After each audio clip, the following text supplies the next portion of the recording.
Arizona Territory, 1885. The wagon train had been moving for 3 days across the harsh terrain when the attack came. No warning, no mercy, just the sudden thunder of hooves and gunfire cutting through the morning quiet. Men in filthy dusters with bandanas pulled over their faces descended upon the travelers like wolves upon lambs. Gideon Nash, who had been riding at the rear of the caravan, watched in horror as the first wagon erupted in flames. At 28 years old, he'd witnessed his share of frontier violence. But this was butchery. The railroad company had assured him the survey party would have adequate protection. Another broken promise in a long line of them. "Run!" someone shouted. "Every man for himself." Gideon's horse reared in panic as a bullet whizzed past. He clung desperately to the reins, his slight frame no match for the animal's strength. At 5'6" and barely 130 pounds, Gideon had spent a lifetime being underestimated. Too small for real work, they'd said. Won't last a month out west. The horse bucked again more violently this time. Gideon felt himself airborne for one sickening moment before crashing down the rocky slope of a ravine. Pain exploded through his ribs as he tumbled, the world spinning in a kaleidoscope of blue sky and red earth. When he finally stopped rolling, he lay still, the metallic taste of blood in his mouth. Above him, gunfire continued. His satchel, containing the precious survey maps, had somehow stayed with him, still strapped across his chest. Those maps represented months of work, accurate renderings of Apache territory that the railroad wanted for their new western line. Gideon struggled to his feet, wincing at the pain in his side. Probably broken ribs. He needed to find cover to hide until the raiders moved on. But as he turned to seek shelter deeper in the ravine, 3 men on horseback appeared at the rim above, silhouetted against the morning sun. "Well, looky what we found." The largest one called out, his voice carrying easily in the desert air. A little runt who took a tumble. They guided their horses down the slope with practiced ease, surrounding Gideon before he could run. The leader dismounted, towering over him by nearly a foot. "What you carrying in that fancy bag, boy?" He prodded Gideon's chest with the barrel of his revolver. "Something worth dying for." "Just papers," Gideon replied, fighting to keep his voice steady. "Survey reports. Nothing valuable to you." The second man spat a stream of tobacco juice that landed inches from Gideon's boot. "Sounds like railroad business. That right? You one of them map makers?" Gideon said nothing, which earned him a backhand across the face that sent him stumbling. "He asked you a question, little man," the third raider sneered. "You look like somebody's child playing dress-up in his daddy's clothes." They laughed, circling closer. Gideon had seen this before, men like these. They didn't just rob you. They played with you first, like cats with a mouse. "I don't want trouble," Gideon said, tasting blood where his lip had split. "Take what you want and leave me be." The leader grinned, revealing tobacco-stained teeth. "Oh, we'll take what we want, but leaving you be." He cocked his revolver, the sound impossibly loud in the ravine. "That ain't part of the plan." Gideon's thoughts turned to his parents, both long gone. His father, a Pennsylvania coal miner, who'd died of black lung when Gideon was 14. His mother, a school teacher who'd taught him to read and write and draw maps, dead from influenza 2 years later. They'd raised him to believe that intellect mattered more than brawn, that a man's worth wasn't measured by his height or the breadth of his shoulders. Cold beliefs to comfort him as he stared down the barrel of a gun. "On your knees," the leader commanded, gesturing with his revolver. Gideon hesitated, and the man's boot connected with his chest, driving him to the ground. The pain from his ribs nearly caused him to black out. "Maps, huh?" The leader tore the satchel from Gideon's shoulder.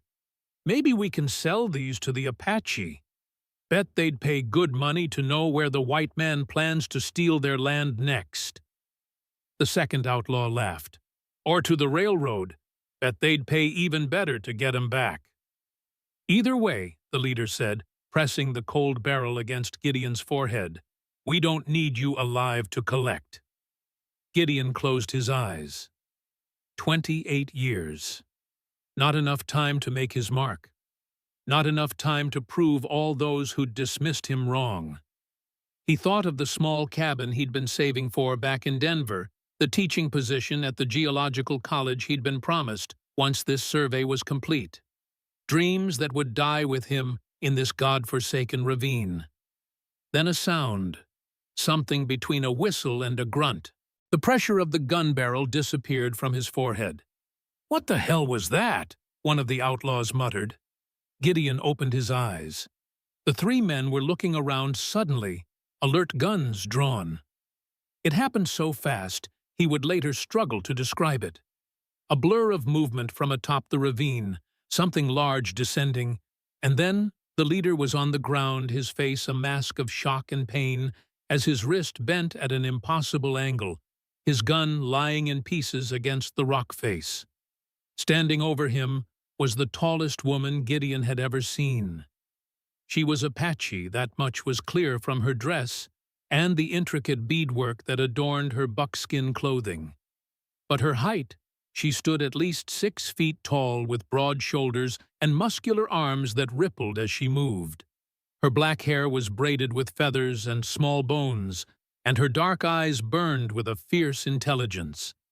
The two remaining outlaws recovered from their shock, raising their weapons. The woman moved like liquid lightning. Her fist connected with the second man's jaw with a sickening crack. Her knee found its target between the third man's legs, doubling him over. When he tried to run, she caught him by the collar and threw him face first into the dirt. Within moments, all three men were on the ground, moaning or unconscious.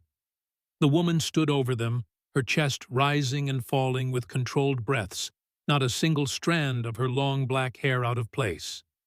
Gideon stared up at his savior, his heart hammering against his injured ribs.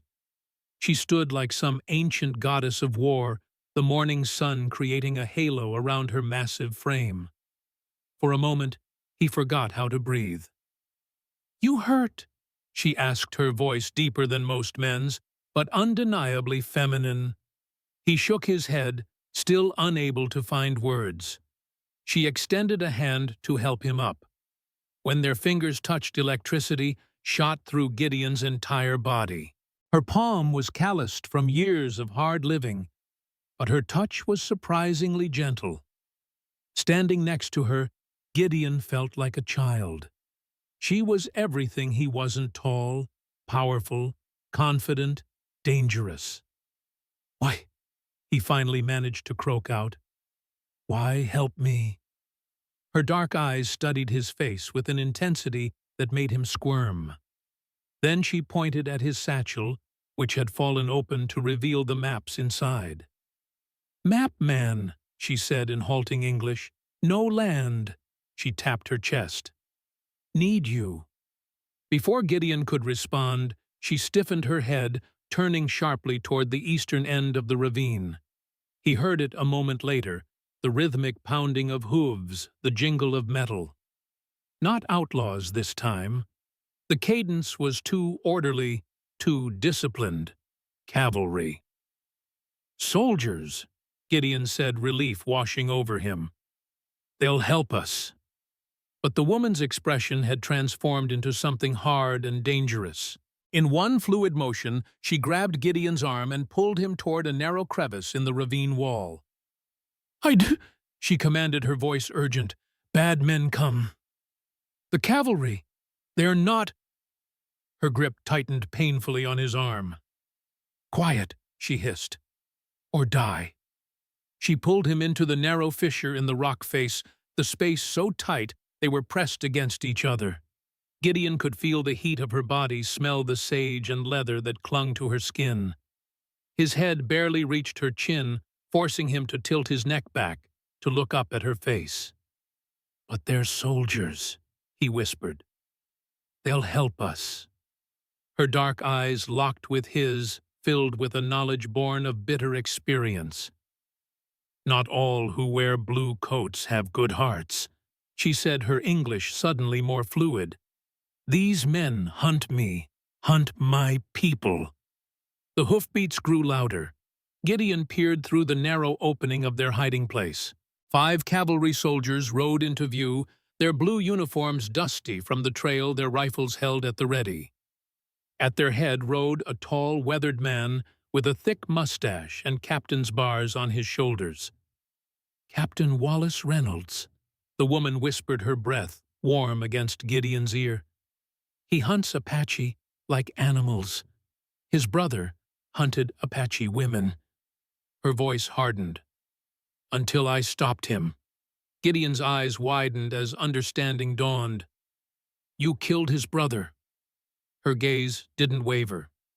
"He deserved worse than what I gave him." Outside, Captain Reynolds dismounted, surveying the 3 unconscious outlaws with a clinical detachment. "Spread out," he ordered his men. "Check for tracks. She was here recently." "How do you know, Captain?" one of the soldiers asked, eyeing the fallen men. Reynolds nudged the leader's broken wrist with his boot. "Because ordinary women don't break rifle stocks with their bare hands. And these men didn't do this to each other." He looked up, his gaze sweeping the ravine walls. "The Apache woman is close. I can feel it." In their hiding place, the woman's grip on Gideon's arm tightened. Her body was coiled like a spring ready to unleash violence. Gideon could feel her tension, the barely contained fury. If the soldiers found them, she would fight and die. 5 against 1, no matter how skilled she was, would end only one way. A sudden, crazy idea took hold in Gideon's mind. Without thinking it through, he squeezed her hand and whispered, "Trust me." Before she could respond, he slipped out of the crevice, hands raised high above his head. "Don't shoot," he called out, making his voice shake with fear. "I'm unarmed." The soldiers spun toward him, rifles raised. Captain Reynolds' eyes narrowed as he took in Gideon's small frame and tattered clothing. "Well, well," the captain said slowly. "What do we have here? Thank God you've come." Gideon babbled, playing the part of a terrified victim. "These men attacked our wagon train. I got thrown from my horse. They were going to kill me when what, boy?" Reynolds stepped closer, his hand resting on his holstered pistol. Gideon swallowed hard. "When this huge Apache woman appeared out of nowhere. She attacked them, beat them senseless. I've never seen anything like it." Reynolds's face hardened. "Where is she now?" "Gone, sir." Gideon lied. "Headed north toward the pass, moving fast like she was running from something." "How long ago?" 20 minutes, maybe. She was alone, sir." Gideon added another lie. "Looked wounded." The captain studied him for a long moment, then gestured to his men. "Mount up. If we push hard, we can catch her before she reaches Apache territory." As the soldiers prepared to leave, Reynolds turned back to Gideon. "You didn't happen to see which direction this wounded Apache was traveling from, did you?" Gideon's mouth went dry.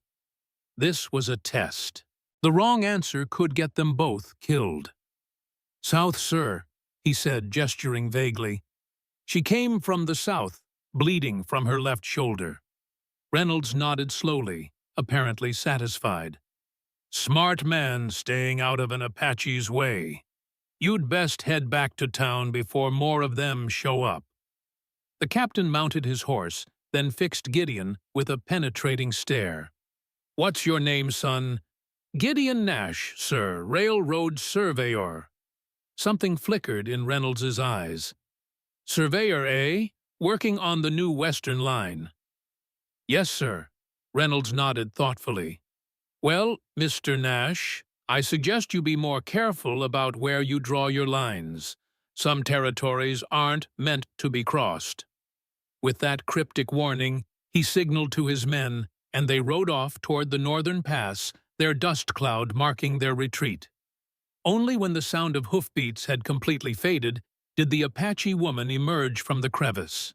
She moved toward Gideon with predatory grace, her dark eyes unreadable.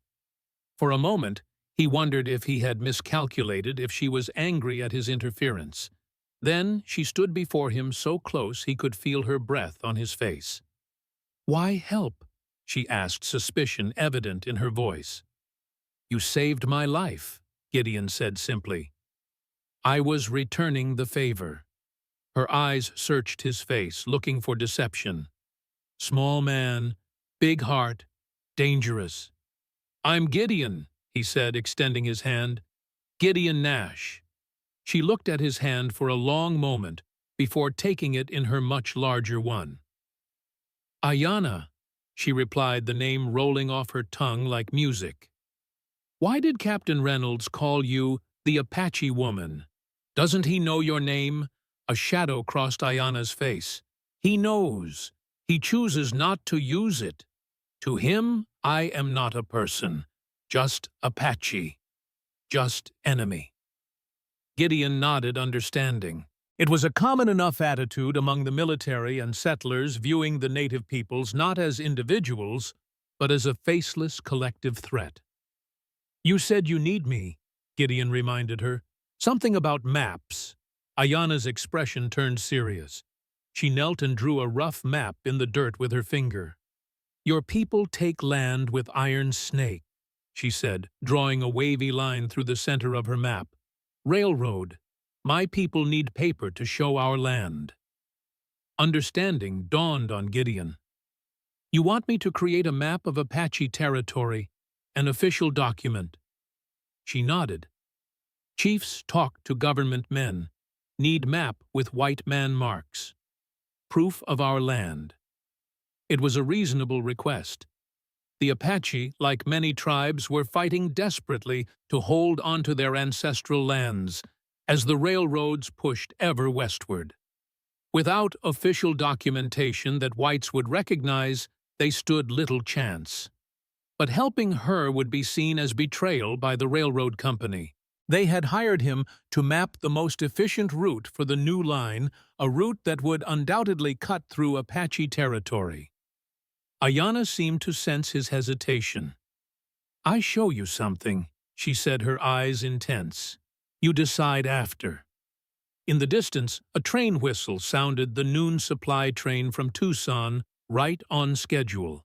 It would be carrying railroad officials, including Gideon's supervisors, who would expect a progress report.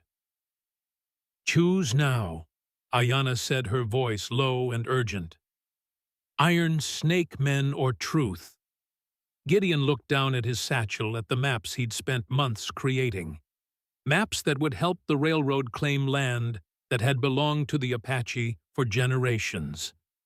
He thought of all the times he'd been dismissed, overlooked, underestimated because of his size. How many times had powerful men like Captain Reynolds or the railroad barons decided his worth based on a single glance? How different was that from dismissing an entire people as just Apache? He looked up at Ayanna, at the fierce dignity in her eyes. She had saved his life when she could have left him to die. She had protected him when she could have used him as a hostage. "Truth," he said finally. "Show me what I need to see." Relief flickered across her face, quickly replaced by determination. "Come," she said, gathering his satchel. "Not safe here." As they slipped away from the ravine heading west into the rugged foothills, Gideon couldn't shake the feeling that he had just crossed a boundary from which there was no return. His world, once defined by compass points and elevation markers, had suddenly expanded to include forces he barely understood. Ancient tribal boundaries, military vendettas, and the magnetic pull of a woman who moved like a warrior and spoke like a poet. Behind them, the train whistle sounded again, closer now. The iron snake was coming inexorable and hungry, devouring the land mile by mile. But for the first time since taking this job, Gideon Nash wasn't plotting its course. He was running from it. And somehow, despite the danger, despite the uncertainty, despite the pain in his ribs, and the knowledge that he was now a deserter in the eyes of the railroad company, he felt more alive than he had in years. Ayanna led him up a nearly invisible trail, her movements sure and swift. Gideon struggled to keep pace, his smaller stature and injured ribs making the climb difficult. When they reached a ridge overlooking the valley, she paused, allowing him to catch his breath. "Why Reynolds hunt you?" Gideon asked between gasps. "Just because you killed his brother?" Ayanna's expression darkened. His brother attacked 3 Apache women, killed 2. The third escaped to tell what happened. Her fists clenched at the memory. Reynolds protected his brother. Said women lied. Said brother was hero. "So you took justice into your own hands," Gideon concluded. She nodded once sharply. "Justice." Then she turned to him, her gaze intense. "Why you help Apache? Most white men fear us, hate us." Gideon considered her question carefully. "I don't fear what I don't understand," he said finally. "And I don't hate what I don't fear." A hint of a smile touched Ayanna's lips. Wise words from small man. "Besides," he added with a wry smile, "after seeing you fight, I'd be a fool not to stay on your good side." This earned him a full smile, transforming Ayanna's severe features into something unexpectedly beautiful. "Smart man," she said, echoing Reynolds's earlier assessment, but with warmth instead of condescension. The moment was broken by the distant sound of the train now visible as it snaked its way through the valley below. Ayanna's expression hardened again. "Come," she said. "Long way still." As they continued their journey into the wilderness, Gideon couldn't help but wonder what he had gotten himself into and where this tall, fierce woman would lead him next. As dusk settled over the Arizona wilderness, Ayanna led Gideon through a narrow canyon that seemed to appear out of nowhere, a hidden passage in the rugged landscape that only those intimately familiar with the territory would know existed. The towering walls of red sandstone rose on either side, creating deep shadows as the last of the sunlight retreated. "How much farther?" Gideon asked, wincing as he navigated over a fallen boulder. His ribs protested with each movement, a constant reminder of his tumble down the ravine earlier that day. "Not far," Ayanna replied, her eyes constantly scanning their surroundings.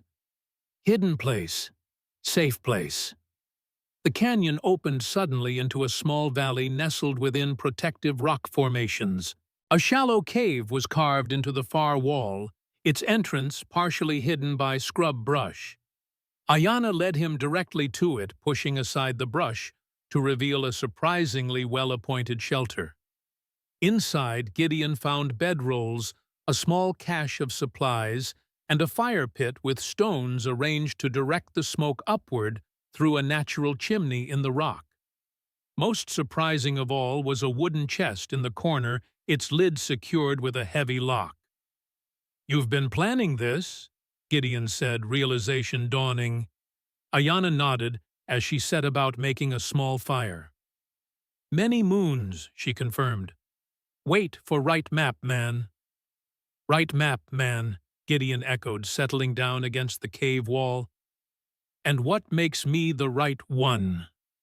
She looked up from her task, the flickering light of the newborn fire casting her features in amber glow and deep shadow.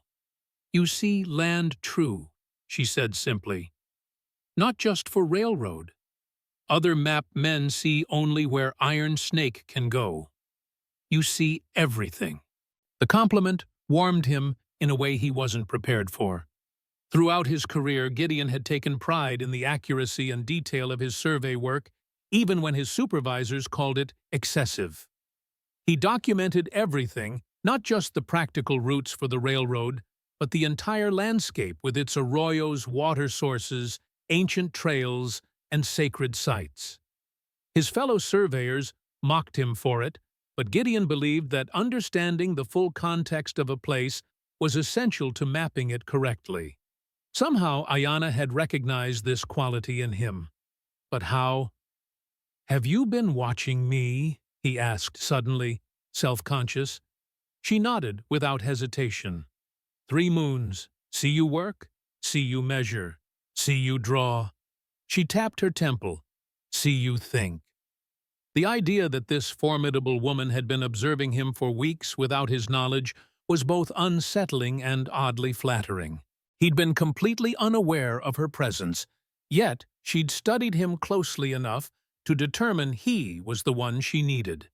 "Why now?" he asked. "Why not approach me earlier?" "Wanted to be sure," she said, stoking the small fire. "Many white men speak good words, do bad things. Needed to watch longer." She paused, her eyes reflecting the dancing flames. Then raiders came.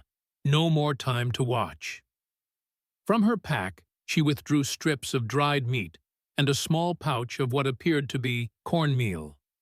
As she prepared a simple meal, Gideon took stock of his situation. He had abandoned his post with the railroad survey team. By now, they would have noticed his absence. There would be questions, search parties perhaps. And when they learned he had gone willingly with an Apache woman, the very same Apache woman the military was hunting, he would be branded a traitor. His career, his reputation, his future all sacrificed in a moment of decision. Yet, watching Ayanna move with quiet efficiency, her hands strong and sure, as she worked, Gideon couldn't bring himself to regret his choice.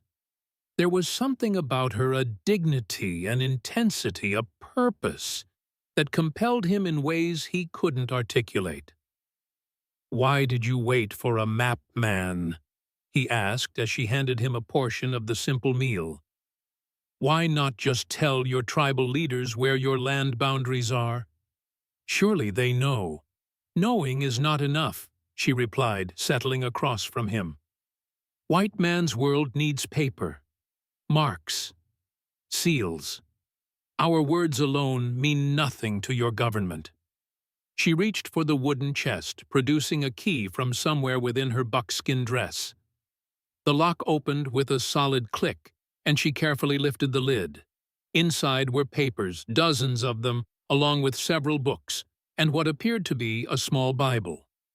"These belong to Father Thomas," she explained, selecting one of the documents.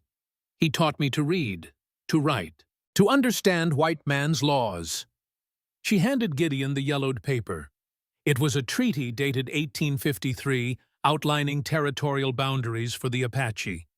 The document bore official-looking seals and signatures, but Gideon immediately noticed a problem. The geographical descriptions were vague, referencing landmarks that could be interpreted in multiple ways. "Father Thomas said we needed better map," Ayanna continued. "Clear boundaries on paper, but he died before we could make one." Her voice softened. "Fever took him 3 winters ago." "He was important to you," Gideon observed. Ayanna nodded. "He respected our ways, did not try to change us, just wanted to protect us from what was coming." She looked directly at Gideon. "He said railroad would be end of Apache if we did not have proper papers." Father Thomas had been right. The railroads were transforming the West at a breathtaking pace, connecting distant territories, but also cutting through tribal lands with little regard for those who had dwelled there for centuries. Without legally recognized boundaries, the Apache would be pushed aside, relocated, or worse. "And Captain Reynolds," Gideon asked, "where does he fit into all this?" Ayanna's expression hardened. "Reynolds wants Apache land for cattle. His family has ranch north of here, wants to expand. If railroad comes through Apache territory, government will force us to move." She clenched her fist. Reynolds gets what he wants either way. It was a familiar story across the West, cattle barons and railroad magnates working in concert, sometimes openly, sometimes not, to seize land for their own purposes. The native peoples were caught in the middle with few allies and fewer legal protections. "So that's why you need me," Gideon said. "Not just for a map, but for a map that will stand up to legal scrutiny. Something the government can't dismiss or reinterpret." "Yes," Ayanna confirmed. "Need map with white man's measurements, white man's marks. Map that speaks language government understands." Gideon considered the enormity of the task. To create such a map, he would need to conduct a thorough survey of Apache territory, documenting boundaries with the precision the government would demand. It would take weeks, possibly months, and they would need to do it while avoiding both the cavalry and the railroad company's men, both of whom would now be hunting for him. "I'll need equipment," he said, mentally cataloging the tools required. "A transit for measuring angles, chains for measuring distances, a proper compass, drafting supplies. Have these things," Ayanna said, gesturing to the chest. "Father Thomas collected for us." And she reached deeper into the chest and withdrew a leather case that Gideon immediately recognized, a surveyor's transit similar to the one he had been using for the railroad. "Where did you get that?" he asked, astonished. A hint of a smile crossed her face. "Not all railroad men as careful as you. Some drink at night. Sleep heavy." She shrugged. "We borrow." "You stole surveying equipment from the railroad."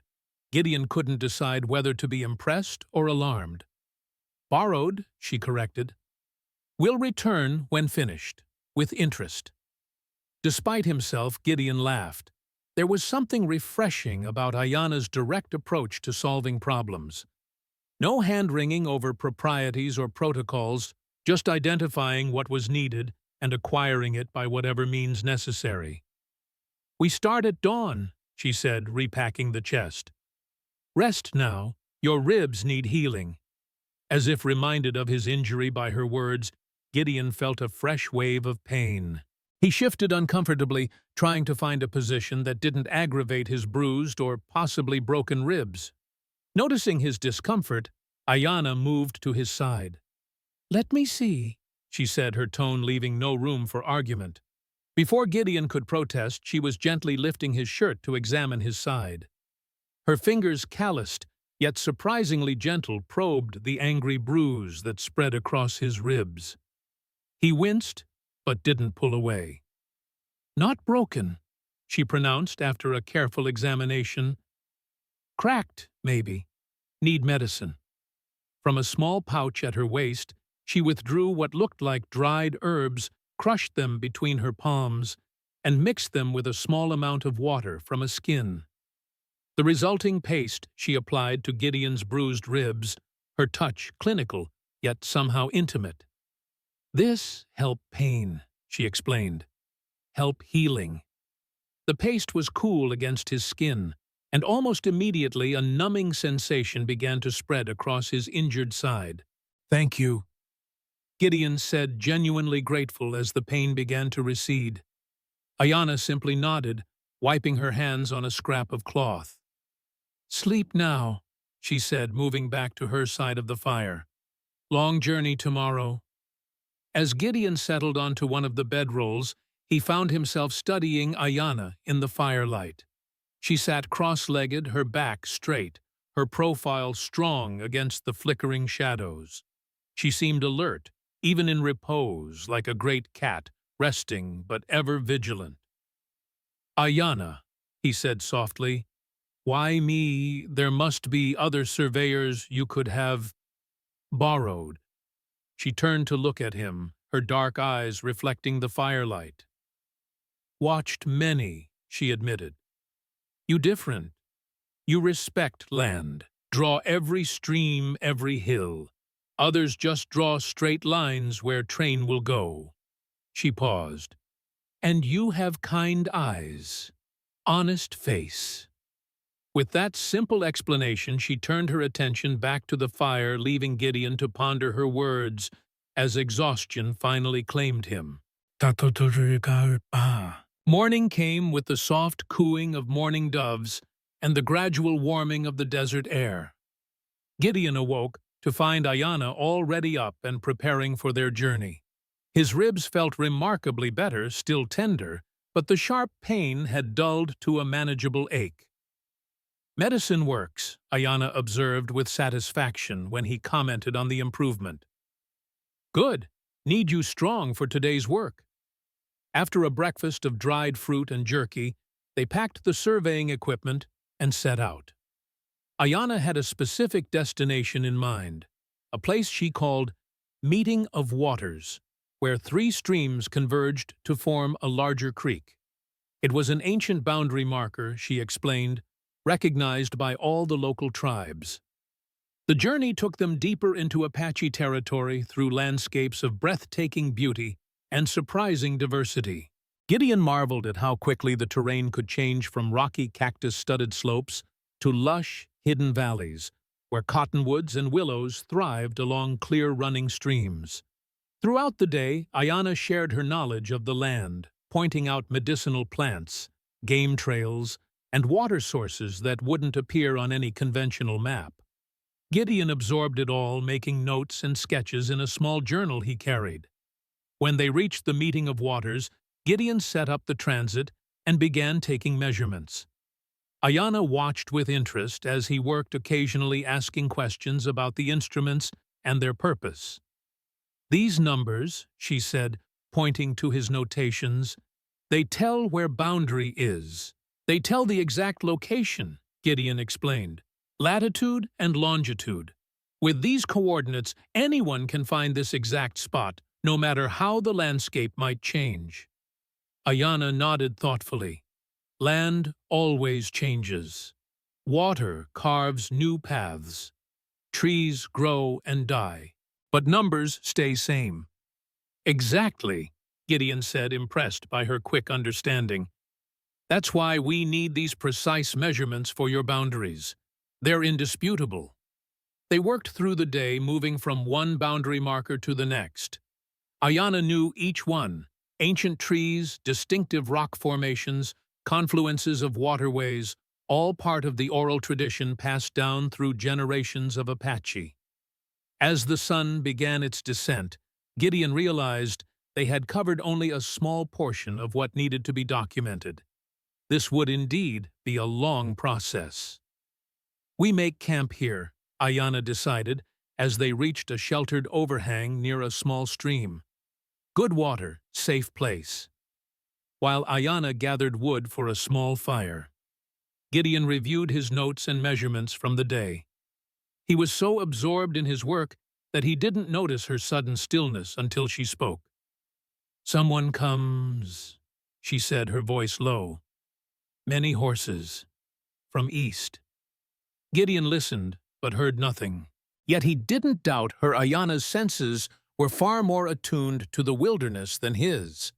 They quickly doused the small fire they had started and retreated further under the rocky overhang, concealing themselves in the deepening shadows.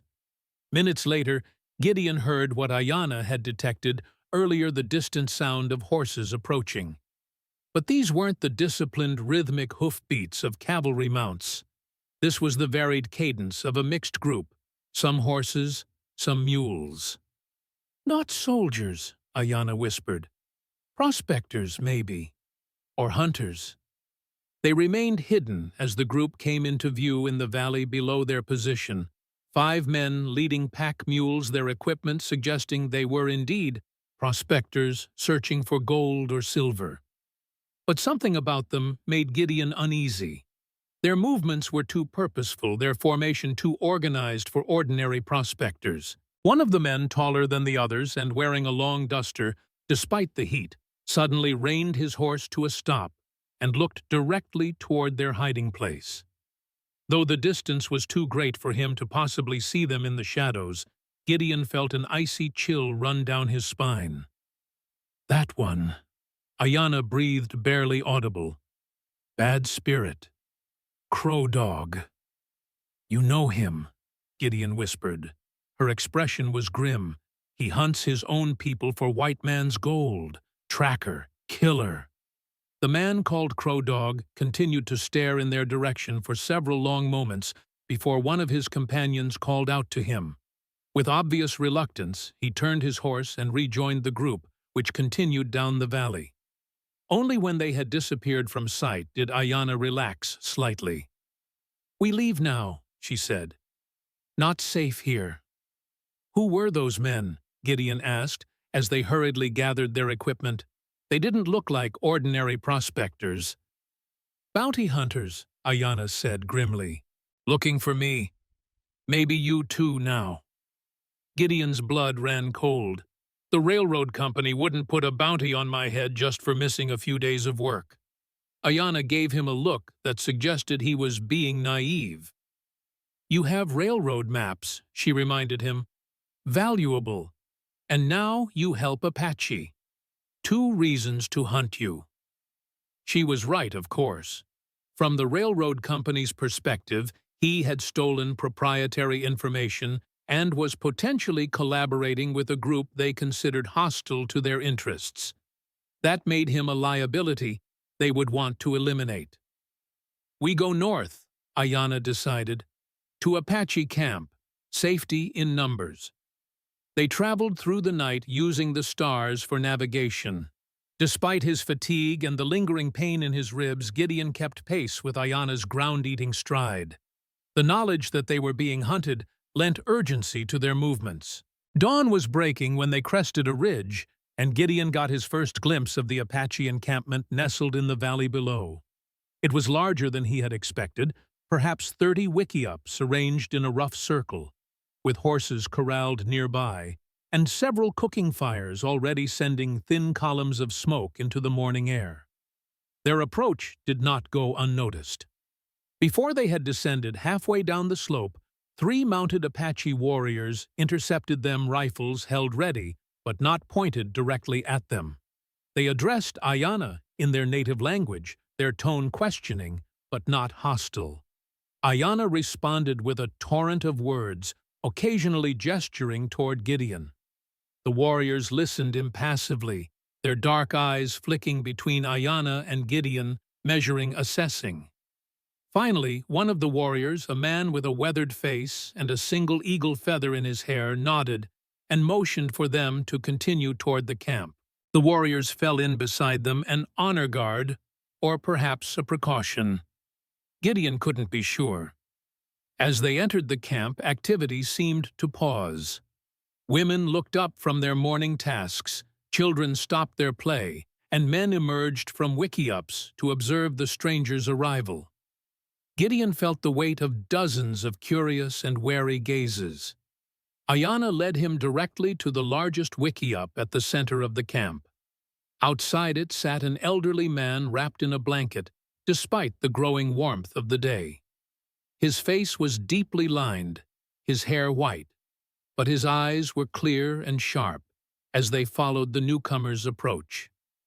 "Chief Running Eagle," Ayanna said in English, presumably for Gideon's benefit. She spoke a few words in Apache, then continued in English. "I bring map man, Gideon Nash." The old chief studied Gideon with penetrating intensity. "You are small for a white man," he observed, his English accented but clear. "Small in body, perhaps," Gideon replied, meeting the chief's gaze steadily, "but not in mind or heart." A hint of a smile touched the old man's lips. "Well spoken," he said. "Ayanna says you will help us create a map to protect our lands. Why would you do this? You work for the Iron Road, yes." "I did," Gideon acknowledged. "But I've seen how the railroad treats those who stand in its way. Your people deserve better." Running Eagle considered this. "Many white men have made promises to the Apache. Few have kept them." "I'm not making promises," Gideon said. "I'm offering skills. The map we create won't guarantee your land is protected, but without it, your chances are much worse." The chief nodded slowly. Honest words, rare from a white mouth. He gestured to a space beside him. Sit. We will talk of boundaries and maps. For the next hour, Gideon listened as Running Eagle described the traditional territories of his people. The hunting grounds, water sources, sacred sites, and boundary markers that had defined Apache land for generations.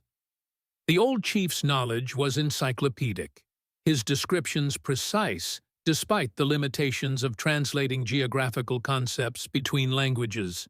As they talked, more of the tribe gathered around, some adding details or clarifications, others simply listening. Gideon took careful notes, asking questions when needed, and gradually building a mental image of the territory he would need to map. This will take many weeks, he finally said. We'll need to visit each of these boundary points, take measurements, document everything in a way that will stand up to legal scrutiny. Running Eagle nodded. Time is one thing the Apaches still possess, he said, but not in abundance. The iron snake moves quickly. There's something else you should know, Gideon added. We were observed yesterday by a group of men led by someone Ayanna called Crow Dog. Bounty hunters, she believed. A murmur ran through the assembled tribe at the mention of Crow Dog. Running Eagle's expression darkened. Crow Dog is Apache by blood only, the chief said. He sold his spirit to the white man's money long ago. If he hunts with white men, they are not ordinary bounty hunters. He turned to one of the younger warriors. Send scouts. Watch all approaches to our camp. The warrior nodded and departed immediately, taking several others with him. You will stay with us, Running Eagle decided. Work on your map. Our warriors will protect you. Gideon looked to Ayanna, who nodded in agreement. Thank you, he said to the chief. I'll work as quickly as accuracy allows. As the gathering dispersed, an older woman approached and spoke to Ayanna, who turned to Gideon. Morning Star says she has place for you to sleep. To work.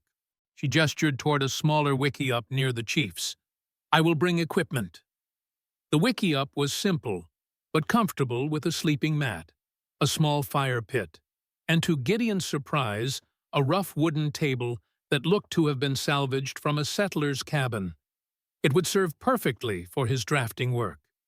Ayanna arrived with the surveying equipment and helped him set up a workspace.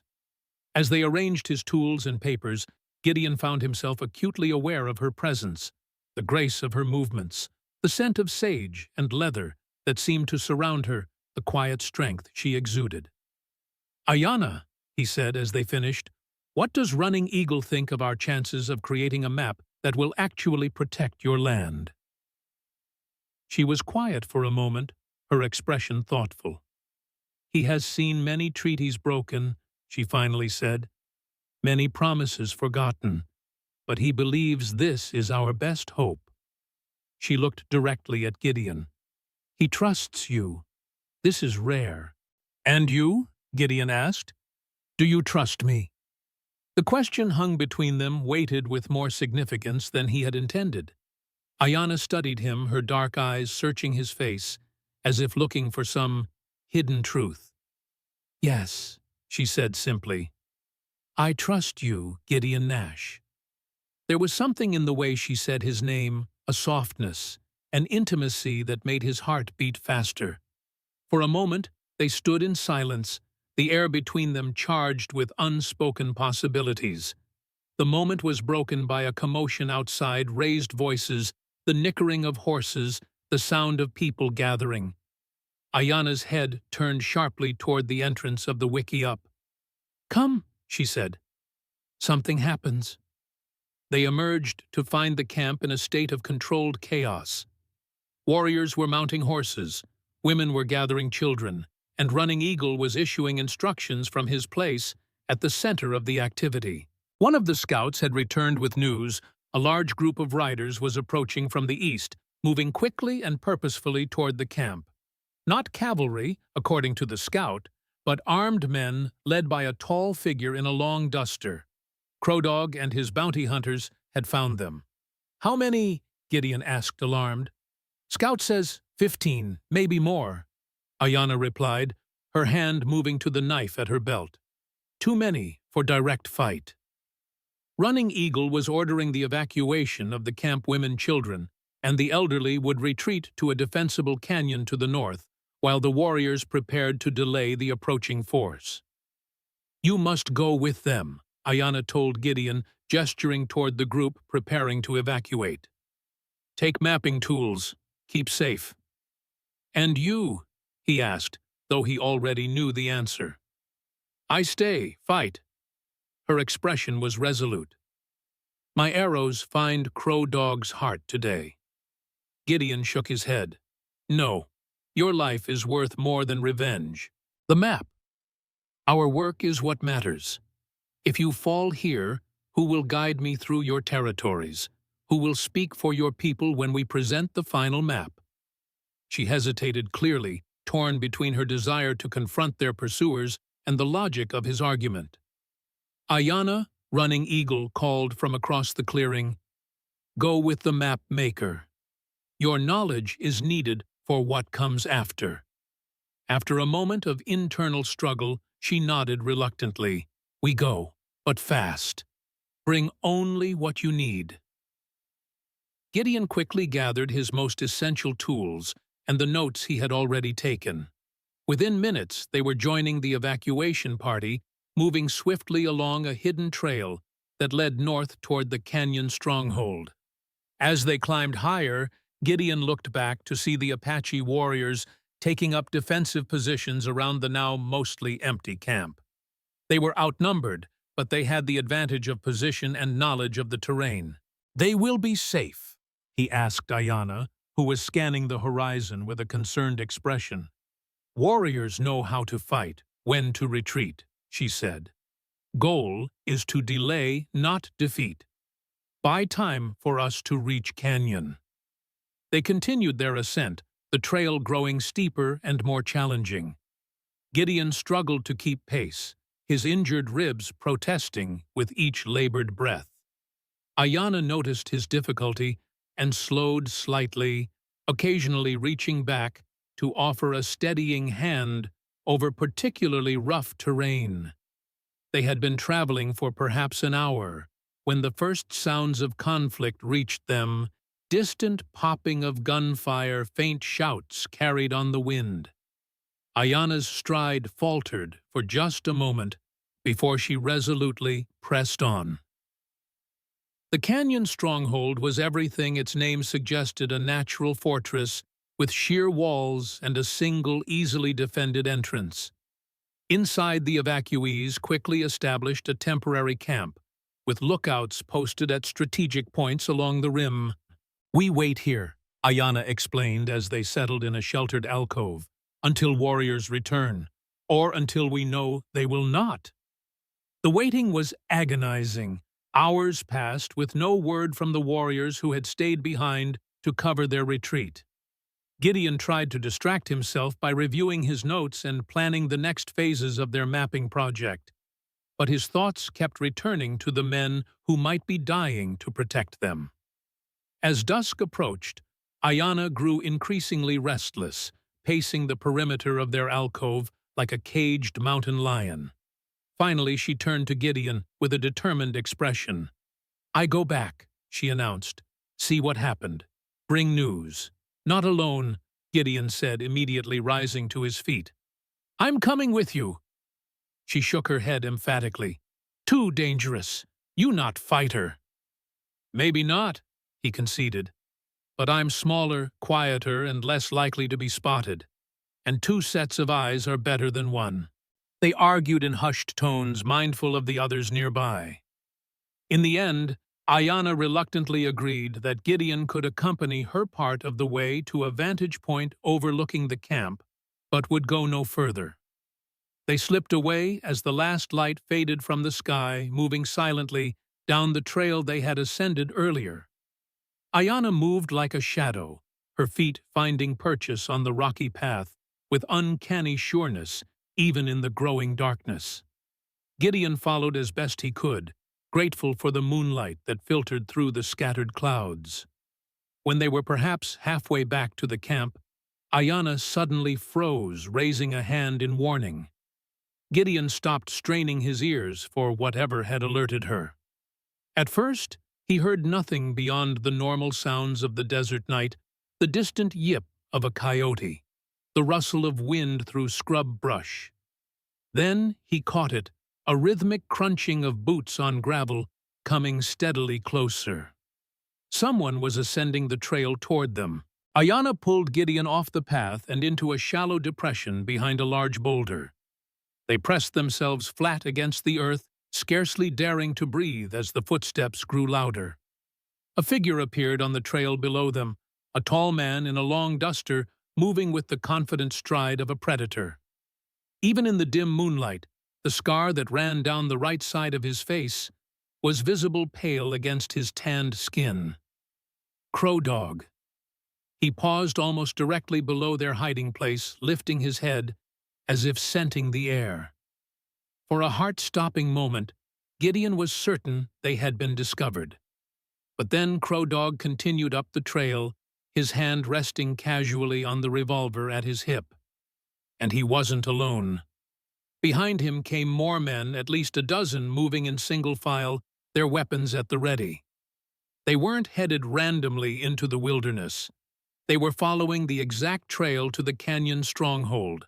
Somehow they had discovered the location of the evacuation site. As the last of the men passed their hiding place, Ayanna gripped Gideon's arm with fingers like iron. When she spoke, her voice was barely a whisper, but the fury in it was unmistakable. "They go to canyon, to women, children." Her eyes gleamed dangerously in the moonlight. "We must warn them." But how the bounty hunters were between them and the canyon, now moving steadily toward the unsuspecting evacuees. There was no way to circle around in time, no faster route to reach the stronghold before Crow Dog and his men. Unless the survey maps, Gideon whispered, sudden inspiration striking. "My railroad maps show an old mining trail that cuts across that ridge." He pointed to a rocky outcropping visible in the moonlight. "It might connect to the canyon from the western approach." Ayanna's eyes widened. "You sure?" "No," he admitted. "But it's our only chance." Without another word, they retreated down the trail until they were well clear of the bounty hunters, then struck out cross-country toward the ridge Gideon had indicated. The terrain was treacherous in the darkness, loose shale that slid underfoot, hidden arroyos that appeared suddenly in their path, thorny brush that tore at their clothing and skin. Gideon's knowledge of the landscape, gleaned from weeks of meticulous surveying, proved invaluable.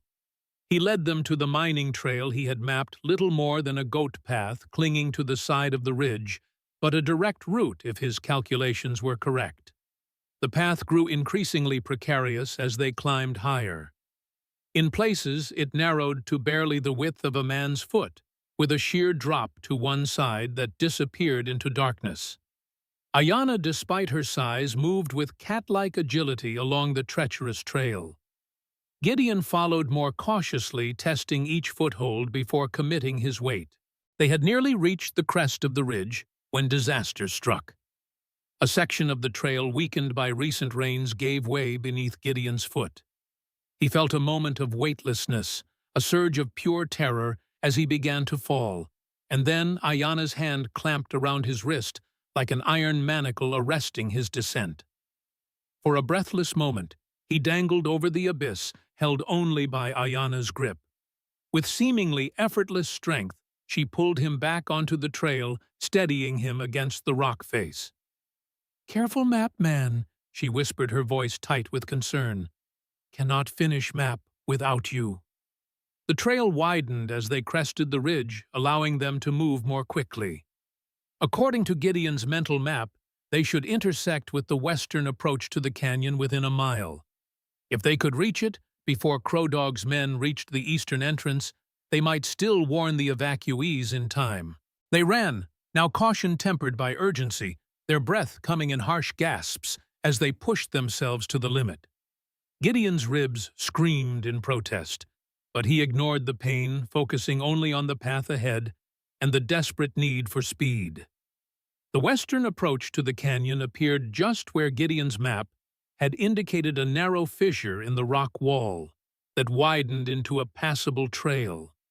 They squeezed through and found themselves on a ledge overlooking the interior of the canyon stronghold. Below them, the Apache evacuees had established their temporary camp cooking fires, burning low figures moving about in the moonlight. There was no sign of alarm, no indication that they were aware of the danger approaching from the eastern entrance. "Stay here," Ayana commanded, already moving toward a path that descended from their position to the canyon floor. "I warned them."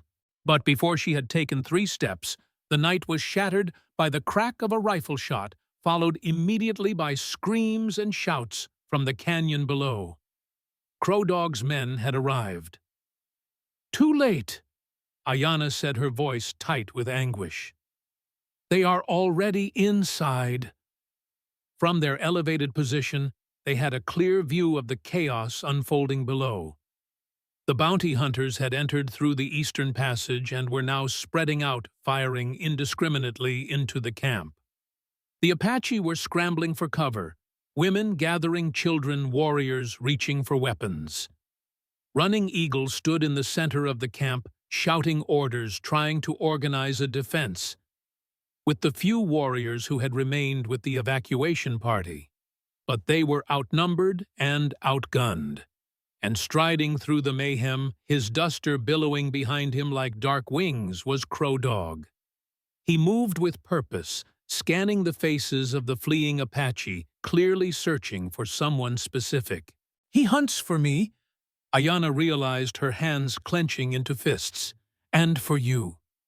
Gideon watched in horror as Running Eagle confronted Crow Dog, directly standing tall, despite his age, speaking words that were lost in the din of gunfire and screams. Crow Dog's response was chillingly simple. He drew his revolver and shot the old chief point-blank in the chest. As Running Eagle crumpled to the ground, Ayana let out a sound that was half scream, half growl, a primal expression of rage and grief that sent chills down Gideon's spine. Before he could stop her, she was racing down the path toward the canyon floor, toward the man who had just murdered her chief. "Ayana, wait!"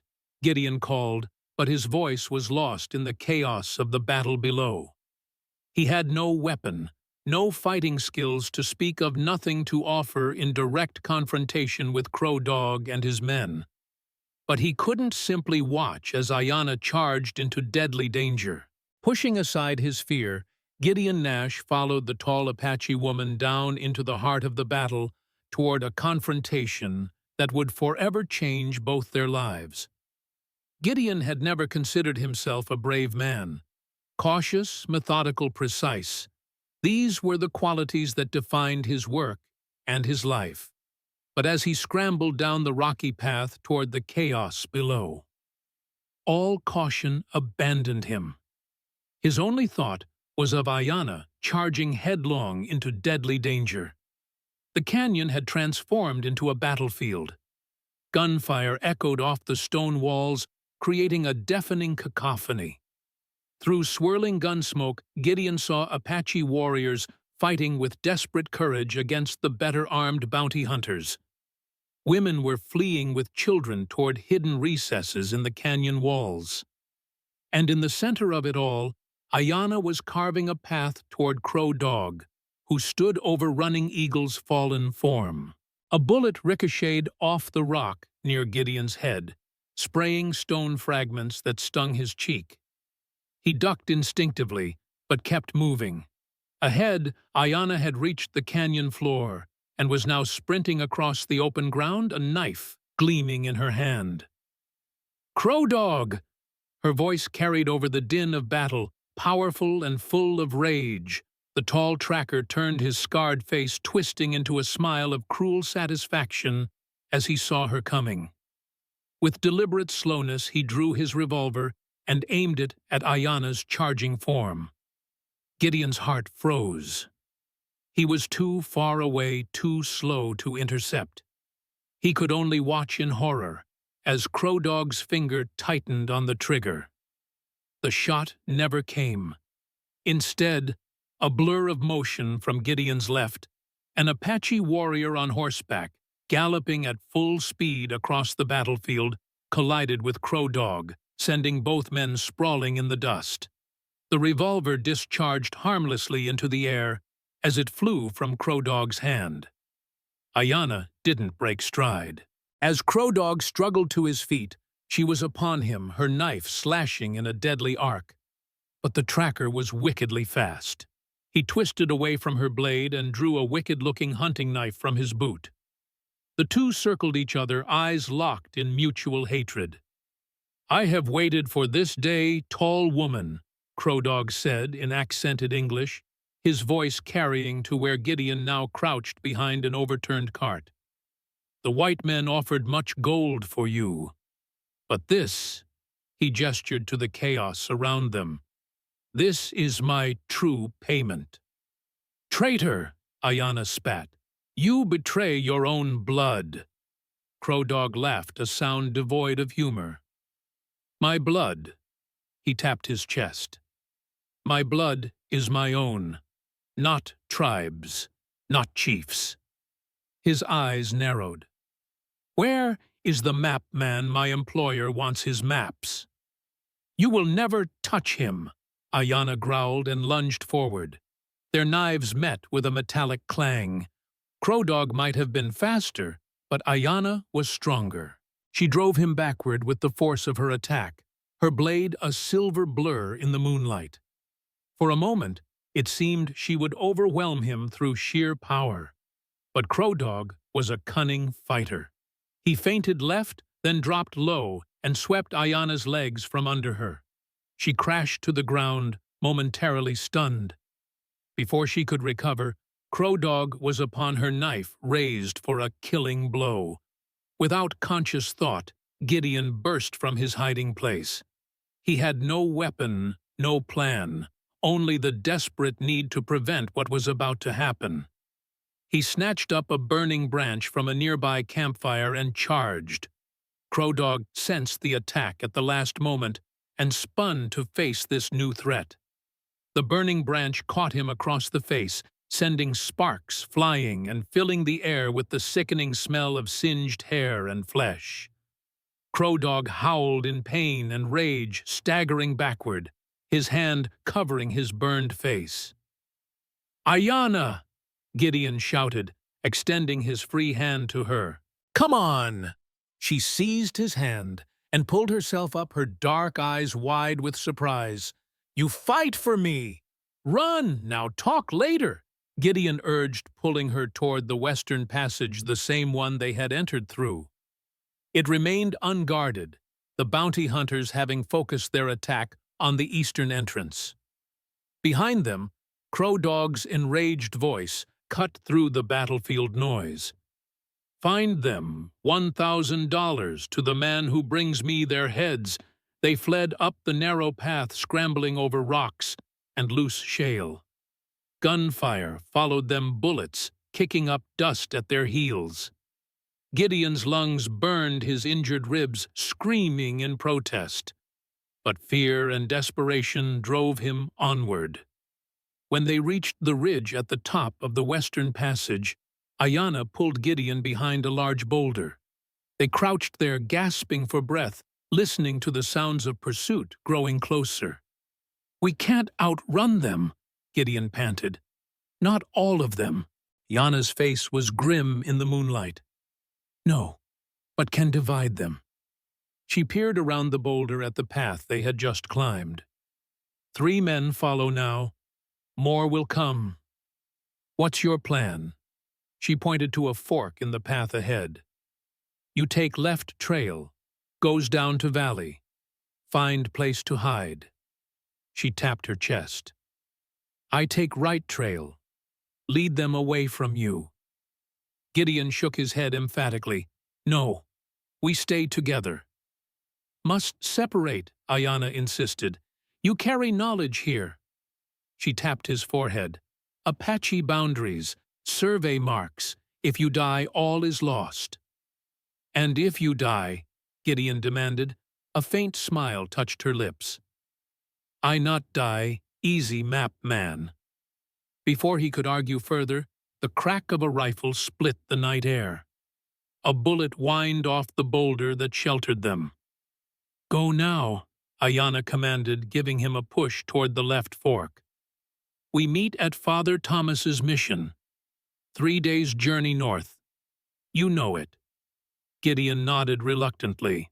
The old Spanish mission near the trading post. I've surveyed there. Good. 3 days. She clasped his shoulder briefly, her touch conveying what words could not. Then she was gone, sprinting down the right fork with the fluid grace of a deer. Almost immediately, shouting erupted from the men pursuing them. Gideon heard Crow Dog's distinctive voice ordering his men to follow Ayana. As he had feared, she was deliberately drawing their fire, making herself the primary target. For a moment, Gideon considered following her, trying to help somehow.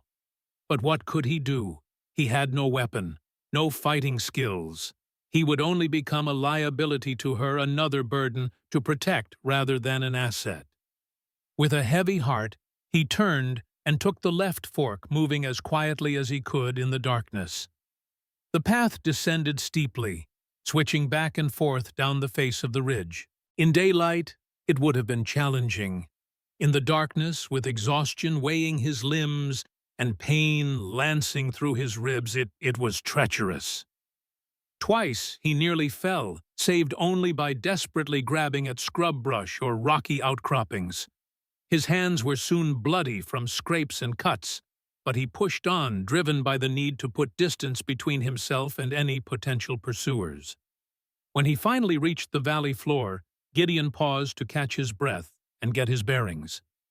The valley stretched before him, silver-washed in moonlight.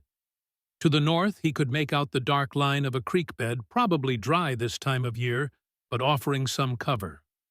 To the south lay more open terrain, leading back toward the railroad survey route. North Ayana had said, to Father Thomas's mission, 3 days' journey. Gideon oriented himself by the stars and set off northward, staying close to the western ridge for cover. He moved as quickly as his exhausted body would allow, listening constantly for sounds of pursuit. But the night remained quiet, save for the normal chorus of desert creatures, the distant howl of a coyote, the soft hooting of an owl, the rustling of small nocturnal animals in the brush. He had been traveling for perhaps an hour when the moon disappeared behind gathering clouds. Darkness enveloped the valley, rendering the terrain nearly invisible. Gideon was forced to slow his pace to avoid obstacles he could no longer see clearly. The first fat drops of rain began to fall as he reached the creek bed. It was indeed dry, but its sandy bottom and brush-covered banks offered better concealment than the open valley. Gideon climbed down into the shallow depression and followed its winding course northward. The rain increased in intensity, soon becoming a downpour that soaked him to the skin. While miserable, it offered one advantage. The sound of the deluge would mask any noise he made, and the rain itself would obliterate his tracks. By dawn, the storm had passed, leaving behind a transformed landscape. The dry creek bed was now a flowing stream, its muddy waters carrying twigs and debris from higher ground. Gideon found himself slogging through ankle-deep water, his boots squelching with each step. Exhaustion threatened to overwhelm him. He had been awake for over 24 hours, much of that time spent in intense physical exertion or high-stress situations. His injuries, the cracked ribs, the numerous cuts and scrapes, throbbed in constant reminder of the dangers he had faced. He needed rest. But more importantly, he needed shelter and concealment. Crow Dog's men would be searching the valley once they realized Ayana had given them the slip. The creek bed provided cover from casual observation, but it wasn't a defensible position. Gideon needed to find somewhere he could recuperate safely before continuing his journey to the mission. As the morning light strengthened, he spotted a possibility: a cluster of large boulders on the western bank of the creek, piled in such a way that they might conceal a space large enough for a man to hide. He climbed out of the creek bed and made his way to the boulder pile. His instincts proved correct. The rocks formed a small, natural shelter invisible from more than a few yards away. It was cramped, but dry, the interior untouched by the night's rain. Gideon crawled inside his body, protesting every movement. Once settled, he took stock of his situation. His satchel, miraculously still strapped across his chest, contained his survey notes and the essential maps. The paper was damp but intact, protected by the oiled canvas of the satchel. He had no food, no water container, and no weapon. His clothing was soaked and muddy, offering little protection against the desert's temperature extremes. Not an encouraging inventory for a 3-day journey through hostile territory, but he was alive. And Ayanna, fierce, formidable Ayanna, was out there somewhere, leading their pursuers on a wild chase to give him time to reach safety. The thought of her risking her life for his filled him with a complex mixture of gratitude, admiration, and something deeper he wasn't ready to name. Exhaustion finally claimed him. Gideon fell into a fitful sleep, his dreams filled with gunfire, burning faces, and a tall Apache woman who moved like a warrior goddess through the chaos of battle. He awoke to the sound of voices. Instantly alert, Gideon held his breath, listening intently. The voices were distant, but growing closer, men speaking English, their tone casual, conversational. Not the tense, alert voices of hunters tracking prey, but the relaxed chatter of travelers following an established route. Cautiously, Gideon shifted position to peer out through a gap in the boulders. The creek bed lay about 30 yards away, now containing only a trickle of water after the storm. Walking along its western bank were 2 men leading pack mules. They wore the practical clothing of frontier traders: canvas pants, sturdy boots, flannel shirts beneath leather vests. Each carried a rifle, but the weapons were slung casually over their shoulders, not held at the ready. Ordinary travelers, then, not Crow Dog's bounty hunters. Gideon's first instinct was to remain hidden, but a second consideration quickly asserted itself. These men might have supplies, food, water, perhaps even a spare weapon, resources he desperately needed for his journey to the mission. But how to approach them without getting shot? 2 armed men in Apache territory would be understandably jumpy, likely to fire first and ask questions later if startled. Gideon cleared his throat, then called out, "Hello? The trail! Don't be alarmed. I'm coming out with my hands up." The reaction was immediate. Both men dropped the mules' lead ropes and brought their rifles to bear on the boulder pile, moving with practiced efficiency to positions of cover. "Step out slow," one of them called back. "Hands where we can see 'em." Gideon emerged from his hiding place as instructed, hands raised to shoulder height. "I'm unarmed," he said. "Just a surveyor who got separated from his party." The men studied him warily, rifles still trained on his chest. They were an odd pair, one tall and lean, with a graying beard, the other shorter and stockier, with a weather-beaten face that suggested years in the elements. "You're a long way from anywhere, mister," the bearded one observed. "What survey party you with?" "Western Pacific Railroad."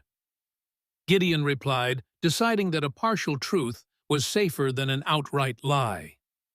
"We were mapping a potential route when our camp was attacked by outlaws. I got separated in the confusion." The 2 men exchanged glances. "That'd be the Sorensen gang most like," the shorter one said. "They've been hitting camps all through this territory. Mean bunch." The bearded man lowered his rifle slightly. "You got a name, surveyor. Gideon Nash. Another exchange of glances, this one longer, and weighted with some unspoken communication. The bearded man's rifle came back up to full alert. "That's interesting," he said, his tone noticeably cooler. "Because word around Fort Apache is that a surveyor by that name went missing 3 days ago, and not because of any outlaw attack, but because he ran off with an Apache woman. A particular Apache woman with a price on her head." Gideon's blood ran cold. News traveled fast in this territory, it seemed. "I don't know what you've heard," he began, but the bearded man cut him off. "Save it. We know who you are." He jerked his chin toward his companion. "Check him for weapons, Jake." The stocky man Jake approached cautiously, his rifle never wavering from Gideon's chest. He patted Gideon down with his free hand, finding nothing more threatening than a pencil stub and a small folding knife used for sharpening it. "He's clean, Silas," Jake reported. "Got a satchel, though. Feels like papers inside." Silas, the bearded man, nodded. "Bring it here." "Wait," Gideon protested as Jake removed the satchel. "Those are my personal notes. Survey data. They're valuable." "I'd say so," Silas agreed.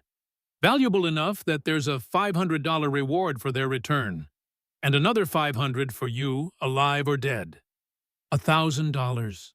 An enormous sum in this territory where most men considered themselves fortunate to earn a few hundred in a year. No wonder Crow Dog had assembled such a large force of bounty hunters.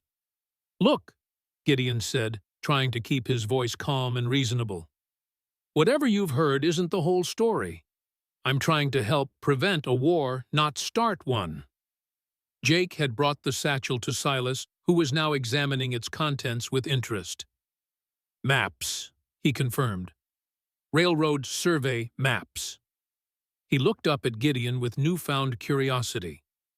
"What's this about preventing a war?" Gideon seized the opening. "The railroad is planning to run tracks straight through Apache territory. Land that was promised to them in treaties. If that happens, there will be bloodshed raids on construction camps, attacks on surveyors, retaliation by the cavalry. People will die, and for what? So the railroad can save a few miles." Silas considered this, his weathered face thoughtful. "And you figure you can stop this by, what, drawing different maps?" "Accurate maps," Gideon corrected. "Maps that clearly show the legal boundaries of Apache territory as established by existing treaties. Maps that can be presented to the territorial governor, to the courts, if necessary." The two traders exchanged another of their speaking glances. Something unspoken passed between them, some shared history or understanding that Gideon wasn't privy to. Finally, Silas lowered his rifle completely. "Jake and me, we've been trading in this territory for 15 years. Seen what happens when the big interests, railroads, mining companies, cattle barons, decide they want land that belongs to others." He handed the satchel back to Jake. "Give the man his papers." Jake returned the satchel to Gideon, who accepted it with undisguised relief. "Thank you." "Don't thank us yet," Silas cautioned. "We haven't decided what to do with you." $1,000 is a lot of money," Jake added, though, without particular menace in his tone. "It is," Silas agreed. "But there's things worth more than money." He studied Gideon for a long moment. "Where were you headed when we found you?" Gideon hesitated, unsure how much to reveal. But these men had returned his maps when they could easily have taken them. That suggested they might be trustworthy, or at least not actively hostile. "Father Thomas's old mission," he said finally. "North of here, near the trading post." Silas's bushy eyebrows rose. "The mission that's been abandoned for years. Nothing there but ruins." "It's a meeting place," Gideon explained. "I'm supposed to rendezvous with my guide in 3 days." "Your guide," Silas repeated dryly. "You mean the Apache woman, the tall one they call Ayana?" Gideon didn't bother denying it. "Yes, Jake whistled softly. "You've got stones, mister, I'll give you that. Running around with that one. She's got more kills to her name than most cavalry scouts." "Only men who deserved killing," Gideon said, surprising himself with the fierceness of his defense. Silas chuckled. "Well, that's a matter of perspective, I suppose." He considered for a moment longer, then came to a decision. "All right, Mr. Nash. Here's what we're going to do. We're headed to Thompson's trading post ourselves. It's about a day's ride from the old mission. We'll take you that far." Relief washed over Gideon. "I'm grateful." "Don't be," Silas cautioned. "We're not doing this out of the goodness of our hearts. The Apache have been good trading partners to us over the years. Fair and honest, which is more than I can say for most white men in these parts. If what you're doing might help keep the peace, we're willing to lend a hand." His expression hardened. "But if you're lying to us, if this is some scheme that ends up bringing more trouble down on the Apache, "You'll wish we'd taken that $1,000 reward." "I understand," Gideon said solemnly. "Good. Now, you look like you could use some food and dry clothes. We can spare both." Silas gestured toward their pack mules.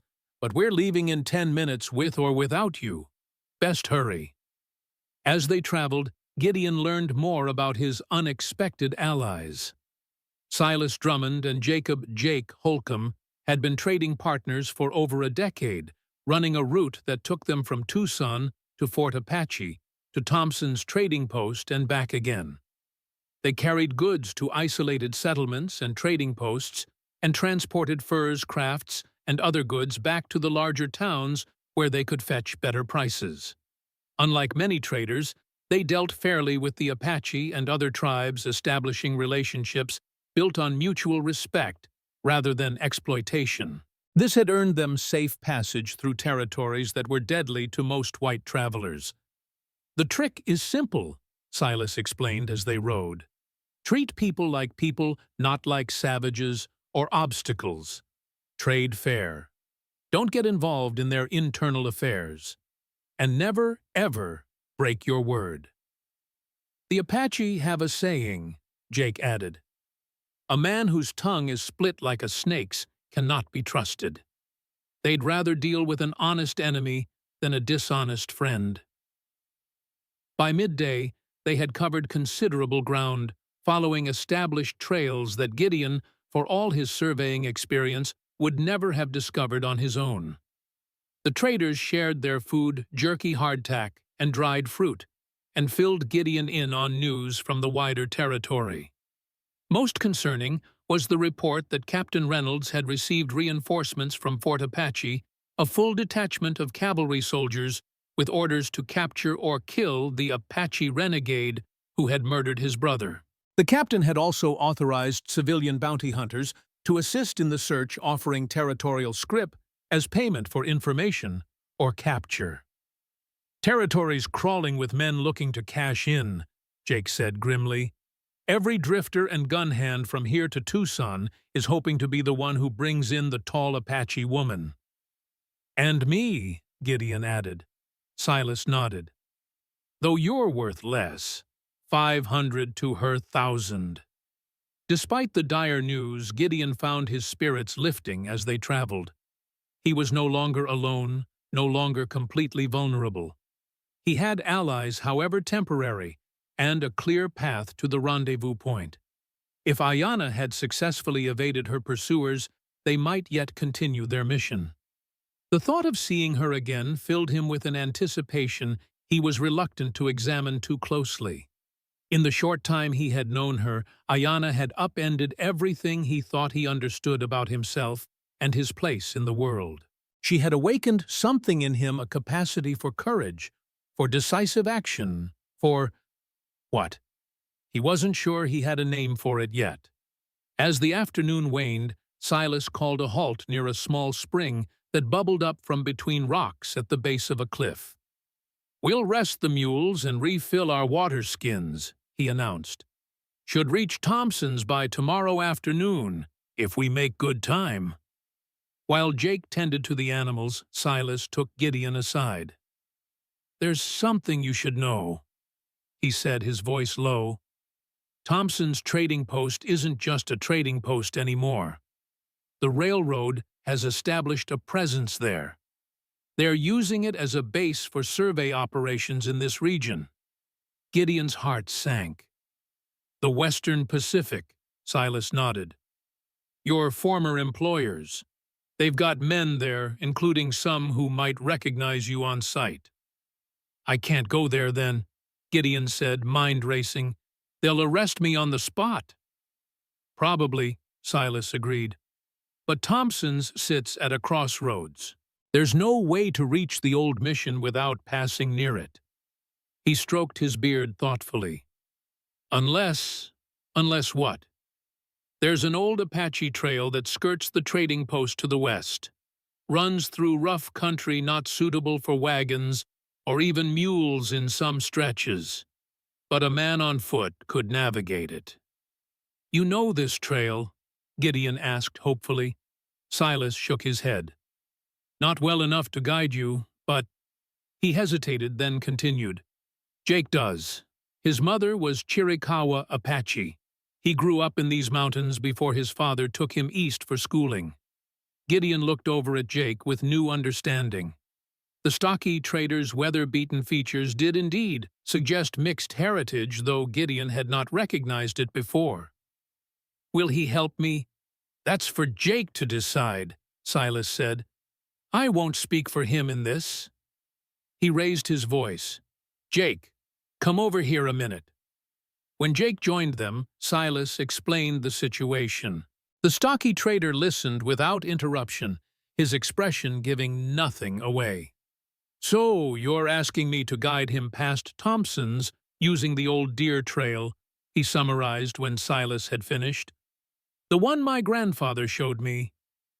"I'm not asking you anything," Silas clarified, "just laying out the situation. What you decide to do about it is your business." Jake studied Gideon with penetrating dark eyes. "You really believe your maps can help the Apache keep their land, keep the railroad from cutting through their territory?" "I believe they deserve the chance to make their case with the proper documentation," Gideon answered carefully. "Whether it will ultimately succeed, I can't say. But without accurate maps that clearly show the treaty boundaries, they have no chance at all." Jake continued to regard him steadily for several long moments. Then, abruptly, he nodded. "I'll take you as far as the mission. After that, you're on your own." Relief washed over Gideon. "Thank you," Jake waved away his gratitude. "Don't thank me. This isn't about you. It's about—" He trailed off, seeming to search for the right words. "It's about honoring promises. My grandfather made me swear I'd never forget where I came from, who my people were." He touched a beaded amulet that hung around his neck. "This is me, keeping that promise." They made camp that night in a sheltered arroyo building, only a small fire that would not be visible from a distance. As they ate a simple supper of beans and bacon, Jake told stories of his grandfather, a Chiricahua medicine man who had lived to see the coming of the railroads and the beginning of the end for the old ways. He wasn't bitter about it, Jake recalled. He said change was like a river, you couldn't stop it, but you could learn to navigate it to find safe passage through the rapids. He poked at the fire with a stick. "That's why he insisted I learn the white man's ways, his language, his numbers. Said I'd need those skills to survive in the world that was coming." "Wise man," Silas commented. Jake nodded. "Wisest I ever knew." He looked at Gideon. "He also said that when the time came, a bridge builder would appear, someone who could stand in both worlds and help others cross between them." A faint smile touched his lips. "Never figured that bridge builder would be a half-pint railroad surveyor." Gideon laughed, despite himself. "I'm not sure I'm qualified for the job." "That's the thing about destiny," Jake said, suddenly serious. "It doesn't ask if you're qualified. It just drops you in the deep water and sees if you can swim." The next morning, they broke camp before dawn. Silas would continue on the main trail to Thompson's trading post with the mules and their trade goods. Jake would guide Gideon on the secret trail that bypassed the settlement, reuniting with his partner afterward. As they prepared to part ways, Silas took Gideon aside. "Jake's taking a risk for you," he said without preamble. "If it gets back to certain people that he helped the Apache, it could go hard for him." "I understand," Gideon assured him. "I won't forget what you've both done for me." Silas nodded, apparently satisfied. "One more thing. Take this." He handed Gideon a Colt revolver, well worn but clean and oiled. "6 shots. Make them count if it comes to that." Gideon accepted the weapon with mixed feelings. He had never been comfortable with firearms, had never imagined himself in a situation where he might need to use one against another human being. But the events of the past few days had demonstrated that the world he now inhabited played by different rules than the one he had left behind. "Thank you," he said, tucking the revolver into his belt. Silas merely nodded again, then turned to check the packs on his mules one last time. A few minutes later, he was heading east along the main trail, the string of pack animals following obediently behind him. Jake watched his partner disappear around a bend, then turned to Gideon. "Ready?" Gideon patted the satchel containing his precious maps and notes. "Ready." Jake led him west, away from the established trail, into rougher country that seemed to grow more challenging with each mile. They climbed steep, rocky slopes where a misstep could mean a broken ankle or worse. They squeezed through narrow defiles where the walls pressed in so closely that Gideon had to turn sideways to pass. They crossed dry washes where the footing was treacherously loose, and traversed exposed ridgelines where the wind threatened to push them off balance. Through it all, Jake moved with the sure-footed confidence of one who had traveled this route many times before. He paused occasionally to point out landmarks, or to indicate where the trail, often invisible to Gideon's untrained eye, continued. By midday, they had reached a high ridge that offered a commanding view of the surrounding territory. In the distance to the east, Gideon could make out the cluster of buildings that marked Thompson's trading post. Even from this distance, the changes were visible. New structures, a corral filled with horses' wagons parked in neat rows. The railroad's presence was obvious. "Your former employers have been busy," Jake observed, following Gideon's gaze. "They're surveying 3 potential routes through the territory, all of them cut through Apache land." "How do you know that?" Gideon asked, surprised. A hint of a smile touched Jake's lips. "Traders hear things. People talk freely around us, figuring we're just simple merchants with no stake in their grand plans." He spat contemptuously, as if changing the face of the land doesn't affect everyone who lives on it. They continued their journey, descending from the ridge into a labyrinth of small canyons and arroyos that Jake navigated with unerring accuracy. The sun was low in the western sky when they finally emerged onto a plateau overlooking a small valley. In the center of the valley, nestled against the far slope, stood the ruins of Father Thomas's mission. It was a simple structure, a small chapel with a fallen bell tower, a long, low building that had probably served as living quarters, and what might have been a stable or workshop. The adobe walls were crumbling in places, returning slowly to the earth from which they had been formed. Yet even in decay, there was a certain dignity to the place, a sense of purpose that transcended its abandoned state. "Father Thomas," Jake said, noting Gideon's interest. "He was different from most missionaries, didn't try to stamp out Apache ways, learned their language, respected their beliefs, just offered his own faith alongside theirs, let people decide for themselves." He gazed at the ruins with something like reverence. "When he died, Both Apache and settlers mourned him. That says something about the man. They descended to the valley floor and approached the mission. As they drew closer, Gideon could see that the decay was not as complete as it had appeared from a distance. The chapel roof had partially collapsed, but the living quarters were largely intact, their thick adobe walls still offering shelter from the elements. "This is where we part ways," Jake announced when they reached the mission courtyard. "I need to circle back and meet Silas at our camp north of Thompson's." Gideon extended his hand. "I can't thank you enough for your help." Jake clasped his hand firmly. "Like I said, it's not about you. It's about honoring promises." He released Gideon's hand and reached into his pocket, withdrawing a small object that he pressed into Gideon's palm. "Take this.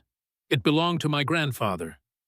Gideon looked down at a small stone carving of a bear worn smooth by years of handling. "I can't accept this," he protested. "It's a family heirloom." "It's a guide stone," Jake corrected, "meant to help travelers find their way when the path isn't clear." He closed Gideon's fingers around the carving. "You're on a path few have traveled, map man. You might need some guidance." With that, Jake turned and headed back the way they had come, his stocky figure soon disappearing among the rocks and scrub brush of the valley's edge. Gideon stood alone in the mission courtyard, the stone bear warm in his palm, the weight of his responsibility heavy on his shoulders. The rendezvous with Ayanna was set for tomorrow. If she had survived, if she had eluded Crow Dog and his bounty hunters, she would come here to this lonely outpost of a faith that had never fully taken root in this harsh land. And if she didn't come, Gideon pushed the thought away. He had to believe she would make it.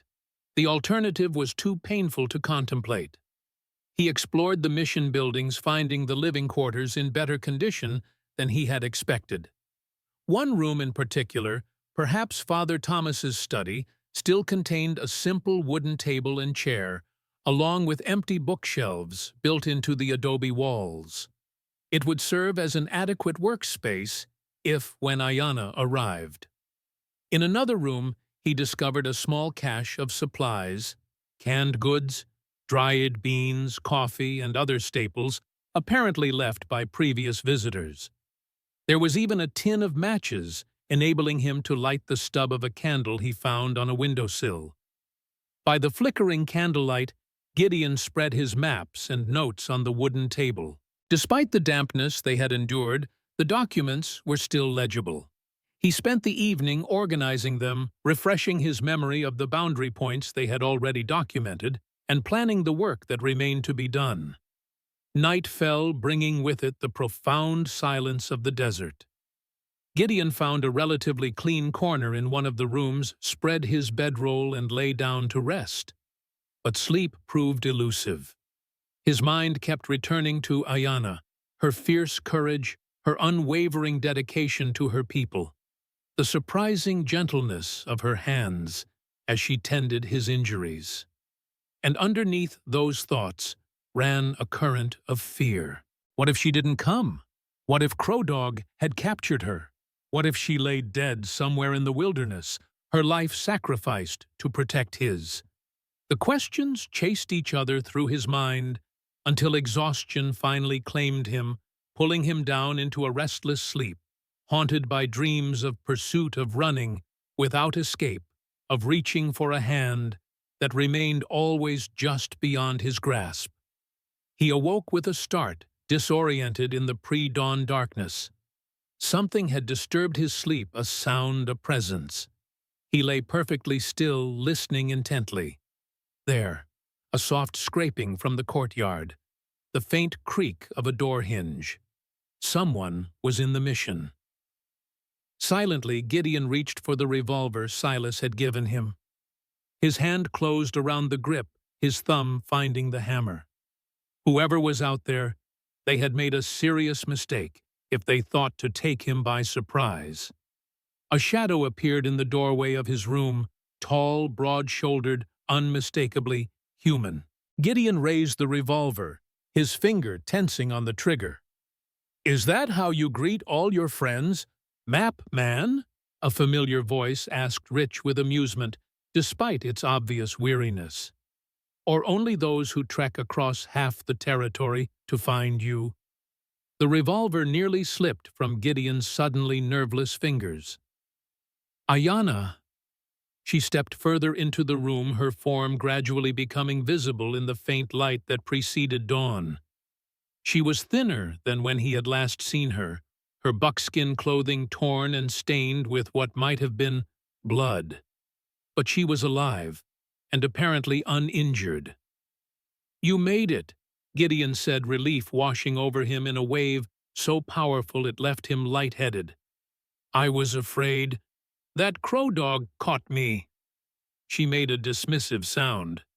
"He is good tracker. I am better hider." She moved to the window, peering out at the lightening sky. "Led him and his men far south into Chiricahua territory. They will not follow there." Gideon set the revolver aside and stood, his legs unsteady with relief and lingering sleep. The camp. The people who were evacuating, did any of them... Ayanna's expression sobered. "Some escaped. Many did not." She touched a pouch at her waist. "I carry Running Eagle's spirit stone.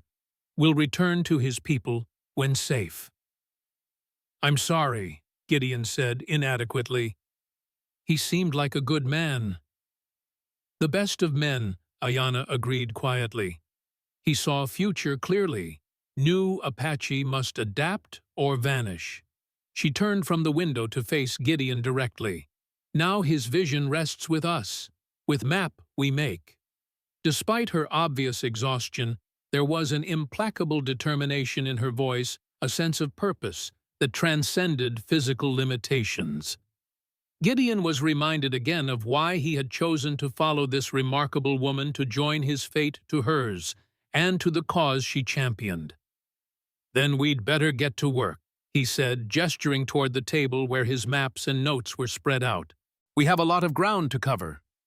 Ayanna smiled, a rare, full smile that transformed her strong features and sent an unexpected warmth through Gideon's chest. "First food and rest," she countered. "Then work. Long journey still ahead. Map Man." As the sun rose over Father Thomas's mission, casting long shadows across the courtyard and bathing the adobe walls in golden light, Gideon Nash knew with certainty that he was exactly where he was meant to be. Whatever dangers lay ahead, whatever obstacles they would face, he would meet them with Ayanna at his side. And somehow, that made all the difference. For 3 days, Father Thomas's abandoned mission became their sanctuary and workspace. Gideon spread his maps across the old wooden table in what had once been the priest's study, while Ayanna recovered her strength and kept watch for any sign of pursuit. The isolation suited their purpose. They needed time to consolidate their findings and plan their next moves. "We've documented the eastern and southern boundaries," Gideon explained, tracing lines on his most detailed map. "But the western and northern territories are still undefined by proper survey markers." Ayanna studied the map with an intensity that never failed to impress him. She had a natural understanding of topography, an ability to translate the two-dimensional representations on paper into the living landscape they represented. "Here," she said, pointing to a mountain range that formed a natural barrier on the western edge of Apache territory. "Many springs on this side. Good hunting. Sacred places." Her finger moved northward. "This valley belonged to Apache since before Spanish came. Good grass. Winter camps here." Gideon made careful notations, adding details that would never appear on a standard railroad survey map, the locations of sacred sites, traditional hunting grounds, areas used seasonally for gathering specific plants or materials. These were the human elements of the landscape, the markers of a people's relationship with the land that went beyond mere ownership. The railroad's proposed route cuts directly through this valley. he observed, indicating the survey line he had drawn weeks earlier for his employers. It's the most direct path to connect these 2 points. Not only path, Ayana countered.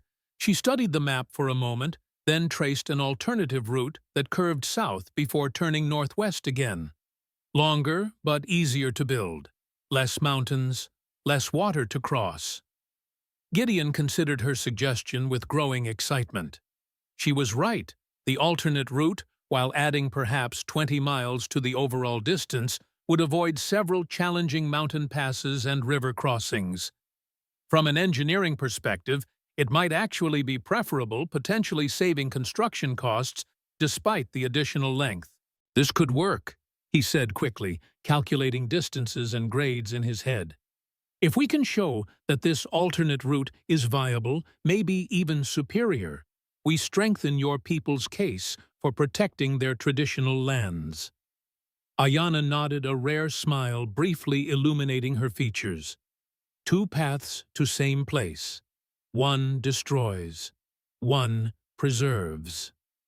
They worked through the day and into the evening, Gideon drafting a detailed proposal for the alternate route, while Ayana filled in crucial details about the terrain and its significance to her people. Their collaboration was seamless now, each contributing their unique knowledge to create something neither could have produced alone. As night fell, they paused to eat a simple meal of beans and jerky from the mission's meager supplies. Sitting across from each other in the flickering light of a small fire, Gideon found himself studying Ayana's face, the strong lines of her jaw, the watchful intelligence in her dark eyes, the few strands of silver in her otherwise black hair. "You're staring map, man," she observed without looking up from her plate. Gideon felt heat rise in his cheeks. "Sorry, I was just thinking." "About what?" "About how remarkable you are," he said honestly. "Most people would have given up by now, lost hope after what happened at the canyon. But you just keep going." Ayana set her plate aside and regarded him steadily. "Apache learn young.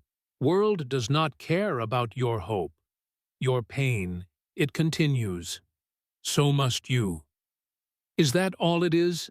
Just endurance?" She considered the question, her expression thoughtful. "Not only endurance, purpose also." She touched the pouch at her waist that contained Running Eagle's spirit stone. "I carry more than my own life now. Carry promise to my people, to those who died believing in what we do." The simple dignity of her words moved Gideon deeply. How many men had he known in his life who spoke of great principles or noble causes, yet abandoned them at the first sign of adversity? Here was a woman who had lost her home, her chief, many of her people, yet remained unshakable in her commitment to the task before her. "We should continue tomorrow," Ayana said, rising to check the perimeter of their camp one final time before settling for the night. "Need to reach northern boundaries before moon changes again." Gideon nodded, though privately he wondered if 2 people alone, however determined, could complete such an ambitious undertaking. They needed to survey and document hundreds of square miles of territory, all while avoiding cavalry patrols and bounty hunters. But as he watched Ayana move with quiet confidence through the darkened mission grounds, he couldn't bring himself to voice his doubts. If she believed their task was possible, he would believe it too. Dawn broke clear and cold, the desert air crisp with the promise of autumn. They packed their essential supplies, carefully stowing the maps and survey instruments. Their plan was to travel northwest, documenting the boundaries as they went, eventually reaching a plateau region that Ayana described as the meeting place of 4 winds, an important cultural site for her people and a natural northern boundary of their territory. They left the mission as they had found it, the adobe walls standing sentinel in the morning light. Gideon felt a strange reluctance to leave this place where they had worked so harmoniously together. But the true test of their efforts lay ahead in the vast stretches of territory still to be documented. Ayana led the way, setting a pace that was challenging but sustainable. They followed game trails and ancient paths known only to the Apache, avoiding the more established routes where they might encounter other travelers. By midday, they had covered nearly 15 miles, ascending steadily into rougher country where piñon pines and juniper trees replaced the desert scrub of the lower elevations. As they paused to rest in the shade of a limestone outcropping, Ayana suddenly went still, her head cocked in an attitude of intense listening. "What is it?" Gideon whispered, instantly alert. "Horses," she replied, her voice barely audible. "Many, coming from east." Gideon strained his ears but heard nothing. Yet he had learned to trust Ayana's senses, which seemed almost supernatural in their acuity. "Soldiers?" he asked. She shook her head slightly. "Not ordered enough, not cavalry." Her expression darkened. "Crow Dog has new men." A chill ran through Gideon, despite the midday heat. "How far?" "2, maybe 3 miles, following our trail from Mission." "But we were careful," Gideon protested. "We covered our tracks." "Crow Dog is Apache," Ayana reminded him grimly. "Knows how to read sign others miss." She surveyed their surroundings with calculating eyes. "Cannot outrun on foot. Need to hide or fight." Gideon assessed their position. The limestone outcropping provided some cover, but not enough to conceal them from a determined search. And while he now carried Silas's revolver, he had no illusions about their chances in a direct confrontation with multiple armed men. "There," he said, pointing to a narrow defile that cut through the ridge above them. "If we can reach that pass, we might be able to lose them in the maze of canyons on the other side." Ayana nodded approvingly. "Good eye map, man. Come." They scrambled up the steep slope, loose rocks, and gravel sliding beneath their feet.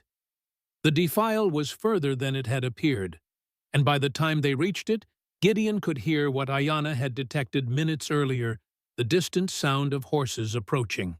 The pass was narrow, barely wide enough for them to walk single file, with sheer rock walls rising 15 feet on either side. It twisted and turned following a natural fault in the limestone ridge. They moved as quickly as caution allowed, aware that the passage could be both their salvation and their trap. After several hundred yards, the defile opened onto a vista that took Gideon's breath away, a labyrinthine network of small canyons and arroyos cutting through the plateau like the veins on the back of a hand. It was beautiful, wild, and utterly confusing to navigate. "Perfect," Ayana said with grim satisfaction. "Many paths, many places to hide. Crow Dog must split his men to search." She pointed to a dry stream bed that wound its way down into the canyon system. "We follow this. When reach bottom, walk on rock where possible. Leave less sign." They descended swiftly, half climbing, half sliding down the steep embankment. When they reached the canyon floor, Ayana led them across exposed bedrock, whenever possible, as she had suggested. When they had to cross softer ground, they walked backward in their own footprints, then brushed the tracks with a branch, an old Apache trick, to confuse pursuers. For hours, they navigated the canyon maze, doubling back, crossing their own trail, using every strategy Ayana knew to confound anyone following them. The sun was low in the western sky when they finally paused, finding shelter in a small cave formed by a rockfall. "We rest here," Ayana decided. "Not safe to move at night in this place. Too many cliffs, drop-offs." Gideon didn't argue. He was exhausted, his legs trembling from the day's exertions. They ate sparingly from their supplies, not daring to risk a fire that might be spotted. As darkness fell, the temperature dropped precipitously. The desert's extreme temperature variation, scorching by day, freezing by night, was one of its most dangerous features.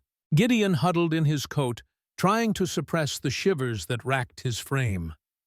Ayanna observed his discomfort without comment for several minutes. Then, wordlessly, she moved to sit beside him, her larger body radiating heat like a wood stove. "Body heat," she explained practically. "Survive cold night." Gideon gratefully accepted her proximity, feeling the warmth of her seep into his chilled bones. They sat in silence for a long while, listening to the night sounds of the desert. The distant howl of a coyote, the soft hooting of an owl hunting in the darkness. "Why did you become map maker?" Ayanna asked, suddenly, her voice quiet in the darkness. The question caught Gideon off guard.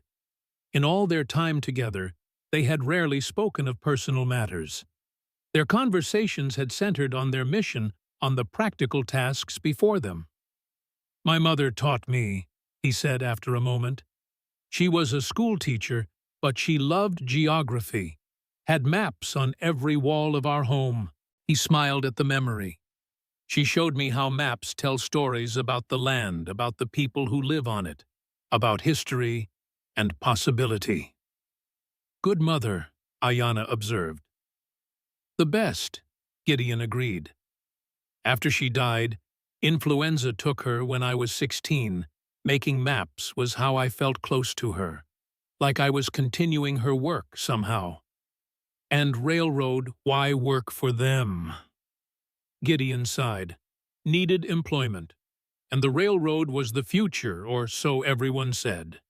The great connector, bringing civilization to the wilderness. He shook his head ruefully. "I believed that once, that the railroad was progress, and progress was always good. And now I understand that progress depends on where you're standing. What looks like advancement to one person can mean destruction to another." Ayanna nodded, apparently satisfied with his answer. They lapsed into silence again, but it was a comfortable quiet, a shared understanding that needed no words. Eventually, Gideon felt his eyelids growing heavy. Despite the hard ground and the constant anxiety of pursuit, exhaustion was claiming him. As he drifted toward sleep, he was acutely aware of Ayanna's solid presence beside him, the gentle rhythm of her breathing, the subtle scent of sage and leather that seemed always to surround her. His last conscious thought was how strange life could be, that he, Gideon Nash, small in stature and conventional in outlook, should find himself here in this wild place beside this extraordinary woman engaged in a mission that might change the course of history for an entire people. Strange indeed, but also somehow exactly right. He awoke to Ayanna's hand covering his mouth, her face close to his eyes, alert with warning. For a moment, disoriented by sleep, he didn't understand. Then he heard its voices not far away, men speaking English, their tone casual, but with an undercurrent of alertness. "Told us to search every cave and crevice," one was saying. "Said they couldn't have gone far on foot. Crow dogs obsessed," another replied. "Been chasing these two for weeks now. Starting to think there's more to it than just the bounty. Well, at $1,000 for the woman and $500 for the surveyor, I'd be pretty determined myself." The voices were growing closer. Ayanna released Gideon and reached for her knife, her movements utterly silent. Gideon drew the revolver Silas had given him, his hand steady despite the fear coursing through him. They were cornered. The cave had only one entrance, and it sounded like at least two men were approaching it directly. If they were discovered, there would be no option but to fight. Ayanna positioned herself to one side of the cave entrance, pressed against the rock wall, where she would be hidden from anyone entering. She motioned for Gideon to take a similar position on the opposite side. He complied, understanding her strategy, let the men enter, then take them by surprise from behind. The footsteps were just outside now. A shadow fell across the cave entrance as someone peered inside. "Too dark to see anything," a voice complained. "Got a match?" "Here," the second man replied. "But what's the point? Nothing in there but rattlesnakes and scorpions." Crow Dog said, "Check everything." "I'm checking." A match flared, illuminating the cave entrance. Gideon pressed himself harder against the rock wall, scarcely daring to breathe. The match holder took a step inside, then another, the small flame casting grotesque shadows on the cave walls. "See?" his companion called from outside. "Nothing." "Now come on! We've got miles of canyon to cover before sundown." The man with the match hesitated, peering into the darker recesses of the cave. For a heart-stopping moment, Gideon thought he'd been spotted. But then the match burned down to the man's fingers, causing him to curse and drop it. "Fine," he grumbled, turning back toward the entrance. "Let's move on." As he stepped back into the daylight, Ayanna and Gideon exchanged a silent look of relief. They remained frozen in place, listening as the footsteps receded, the voices growing fainter until they could no longer be heard. Only then did Ayanna motion that it was safe to speak, though still in whispers. "They will return," she said with certainty. "Crow Dog is thorough. We'll search every part of these canyons." "Then we need to get out of them," Gideon replied. "Find a way back to open country where we can make better time." Ayanna nodded agreement. "North rim of canyon system is 2 hours' walk. If reach it without being seen, can cross plateau beyond. Open ground, but faster travel." "Let's go then," Gideon said, already gathering their few possessions. "I don't fancy another close call like that one." They left the cave cautiously, Ayanna scouting ahead to ensure the way was clear. The morning was well advanced, the sun already hot in a cloudless sky. They moved from shadow to shadow, using the canyon walls for cover whenever possible, always alert for sounds of pursuit. Their progress was frustratingly slow.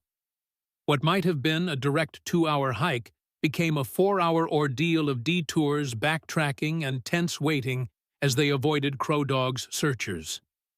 Twice they had to hide as small groups of men passed nearby, and once they spent nearly 30 minutes submerged to their necks in a stagnant pool as bounty hunters searched the area surrounding it.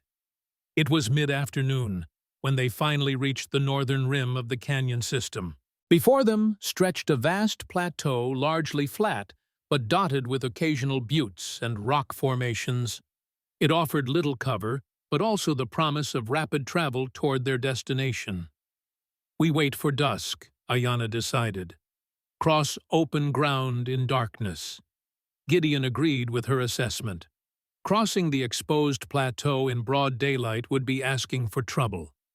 They found a sheltered overhang near the rim and settled in to wait out the remaining hours of daylight. As the sun began its descent toward the western horizon, Gideon took the opportunity to check their position against his maps.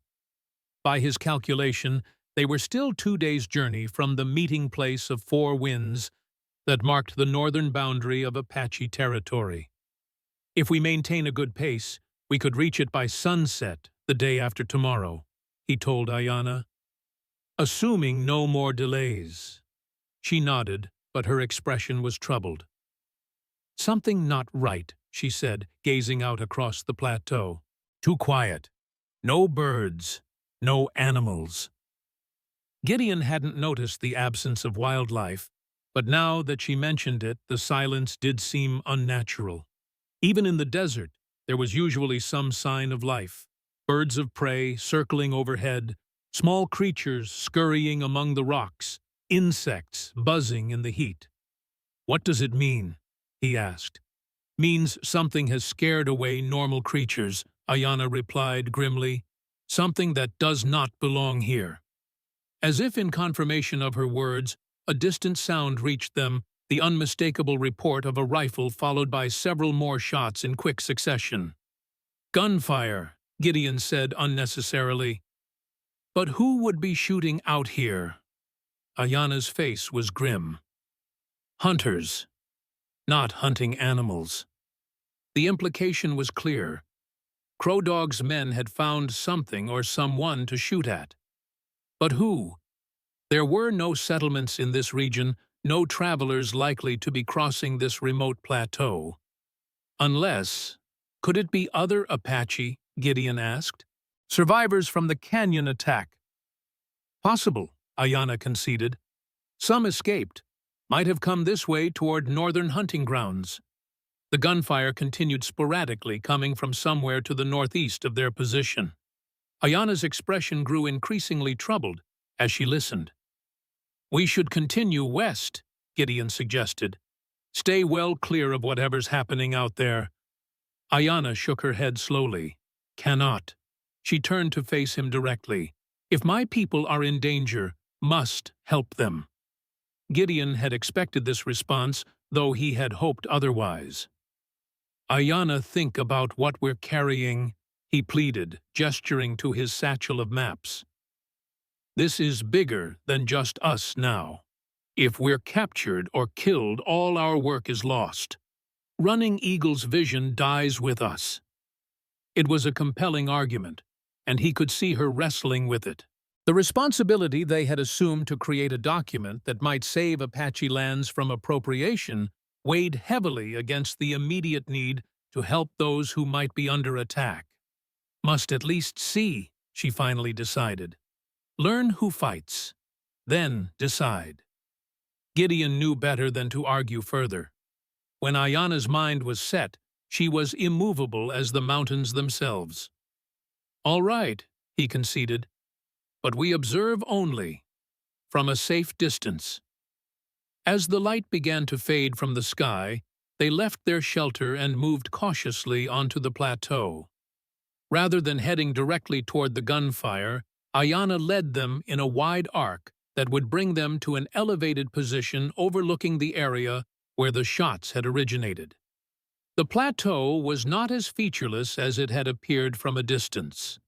Shallow arroyos cut across its surface, providing some cover for their approach. They moved from one natural depression to another, using the gathering darkness to conceal their movements. The gunfire had largely ceased by the time they reached a position that offered a view of the conflict. From the cover of a large boulder perched on a slight rise, they gazed down at a scene that confirmed Ayana's worst fears. In a shallow basin about half a mile away, a group of Apache, perhaps 20 in all, mostly women, children, and elders, had established a temporary camp. They had been surrounded by a much larger force of armed men, some in the distinctive blue uniforms of cavalry soldiers, others in the motley attire of civilian bounty hunters and scouts. At the center of the military contingent, mounted on a tall bay horse, was a figure Gideon recognized immediately. Captain Wallace Reynolds, his cavalry hat tilted at a jaunty angle, his posture radiating smug satisfaction at having cornered his prey. And standing beside Reynolds's horse, lean and predatory in his long duster, was Crow Dog. They work together now, Ayana whispered, her voice tight with anger. Military and bounty hunters. Gideon nodded grimly. It made a certain brutal sense. Reynolds wanted to eliminate the Apache threat in his territory. Crow Dog wanted the bounties offered for Apache captives. An alliance served both their purposes. Through the gathering gloom, they could see that the Apache had been disarmed and were being herded into a tight group at the center of the basin. Soldiers were dismantling their temporary shelters, while others went through their possessions, presumably searching for weapons or other contraband. What will they do with them? Gideon asked, though he feared he knew the answer. Men will be hanged as renegades, Ayana replied, her voice flat with suppressed emotion. Women and children sent to reservation far from home territory. Old ones, she shook her head. Many will not survive journey. It was the story of the American frontier repeated countless times across the continent. Indigenous peoples removed from their ancestral lands, their cultures, disrupted their futures, decided by others who coveted what they possessed. "We have to help them," Gideon said, surprising himself with the vehemence of his declaration. Ayanna looked at him sharply. "You said observe only. From safe distance. I know what I said, but I can't just watch this happen." He gestured toward the captives. "Those people are part of what we're fighting for. What good are boundary maps if there's no one left to benefit from them?" A ghost of a smile touched Ayanna's lips. "Small man, big heart." She squeezed his shoulder briefly. "But how to help two against many? No chance in direct fight." Gideon studied the scene below his surveyor's eye, automatically noting details: the arrangement of the soldiers' horses, the positioning of guards, the lay of the land surrounding the basin. An idea began to form in his mind. Audacious and potentially suicidal, but not entirely impossible. "We don't fight them directly," he said slowly. "We create a diversion, something to draw away enough of their forces that the captives might have a chance to escape in the confusion." Ayanna's eyes gleamed with interest. "What kind of diversion?" Gideon pointed to the horses. They were picketed in neat rows at the edge of the camp, each animal tied to a long rope stretched between stakes. Standard cavalry procedure. "Those horses are their mobility, their advantage," he explained. "If we could stampede them, it would create chaos. The soldiers would have to chase them down or risk being stranded out here." "Good thinking," Ayanna approved. "But how to start stampede from distance?" Gideon patted the revolver at his belt. 6 shots, fired close enough to the horses to spook them, but from a position where we won't be immediately spotted. It was a desperate plan full of potential pitfalls. But as they watched Reynolds and Crow Dog conferring occasionally, gesturing toward the captives with casual disregard for their humanity, Gideon's resolve hardened. Some risks were worth taking, some lines worth crossing, when the alternative was to witness atrocity and do nothing. "We'll need to circle around to the east," he continued, tracing the route with his finger. "Come up behind where the horses are picketed. There's enough cover in those arroyos to get us within firing range without being seen." Ayanna studied the terrain, then nodded. "Will work, but after shots must run. They will hunt shooters." "We'll split up," Gideon decided. "I'll fire the shots. You circle around to the southwest near where that arroyo cuts deepest. When the chaos starts, try to reach the captives, guide them toward that escape route." Ayanna looked at him with an expression he couldn't quite interpret, something between surprise, respect, and concern. "Dangerous plan. For you especially. I'm smaller, faster, harder to spot in the darkness," Gideon reminded her. "And I'm not the one they're primarily hunting. If they catch a glimpse of me, they won't immediately think Apache renegade." She considered this, then reluctantly nodded. "True, but still not like you to suggest such bold action." Gideon smiled wryly. "I've been spending too much time with a certain tall Apache woman. Her courage is apparently contagious." Ayanna's answering smile was brief but genuine. "We go then. Circle east. Wait for full darkness." As they crept away from their observation point, beginning the long, cautious circuit that would bring them to a position behind the cavalry camp, Gideon felt a curious sense of calm descend upon him. The old Gideon Nash, cautious, conventional, risk-averse, would have been paralyzed by fear at the prospect of what they were about to attempt. But that man seemed increasingly distant, like a character in a story he had once read but could no longer fully recall. In his place was someone new, someone who had learned from Ayanna that courage wasn't the absence of fear, but the determination to act despite it. Someone who understood that some principles were worth risking everything for. As the last light faded from the sky, and the stars emerged in all their desert brilliance, Gideon Nash prepared himself for the most dangerous gambit of his life. Whatever happened in the next few hours would determine not only his fate and Ayana's, but potentially the future of an entire people. The weight of that responsibility should have been crushing. Instead, it steadied him, giving purpose to his fear and direction to his resolve. It was time to cross yet another boundary, from observer to participant, from mapper of the world to changer of it. Full darkness had descended by the time Gideon reached his position behind the cavalry camp. The moon was a thin crescent, providing just enough light to navigate by, but not enough to expose him to casual observation.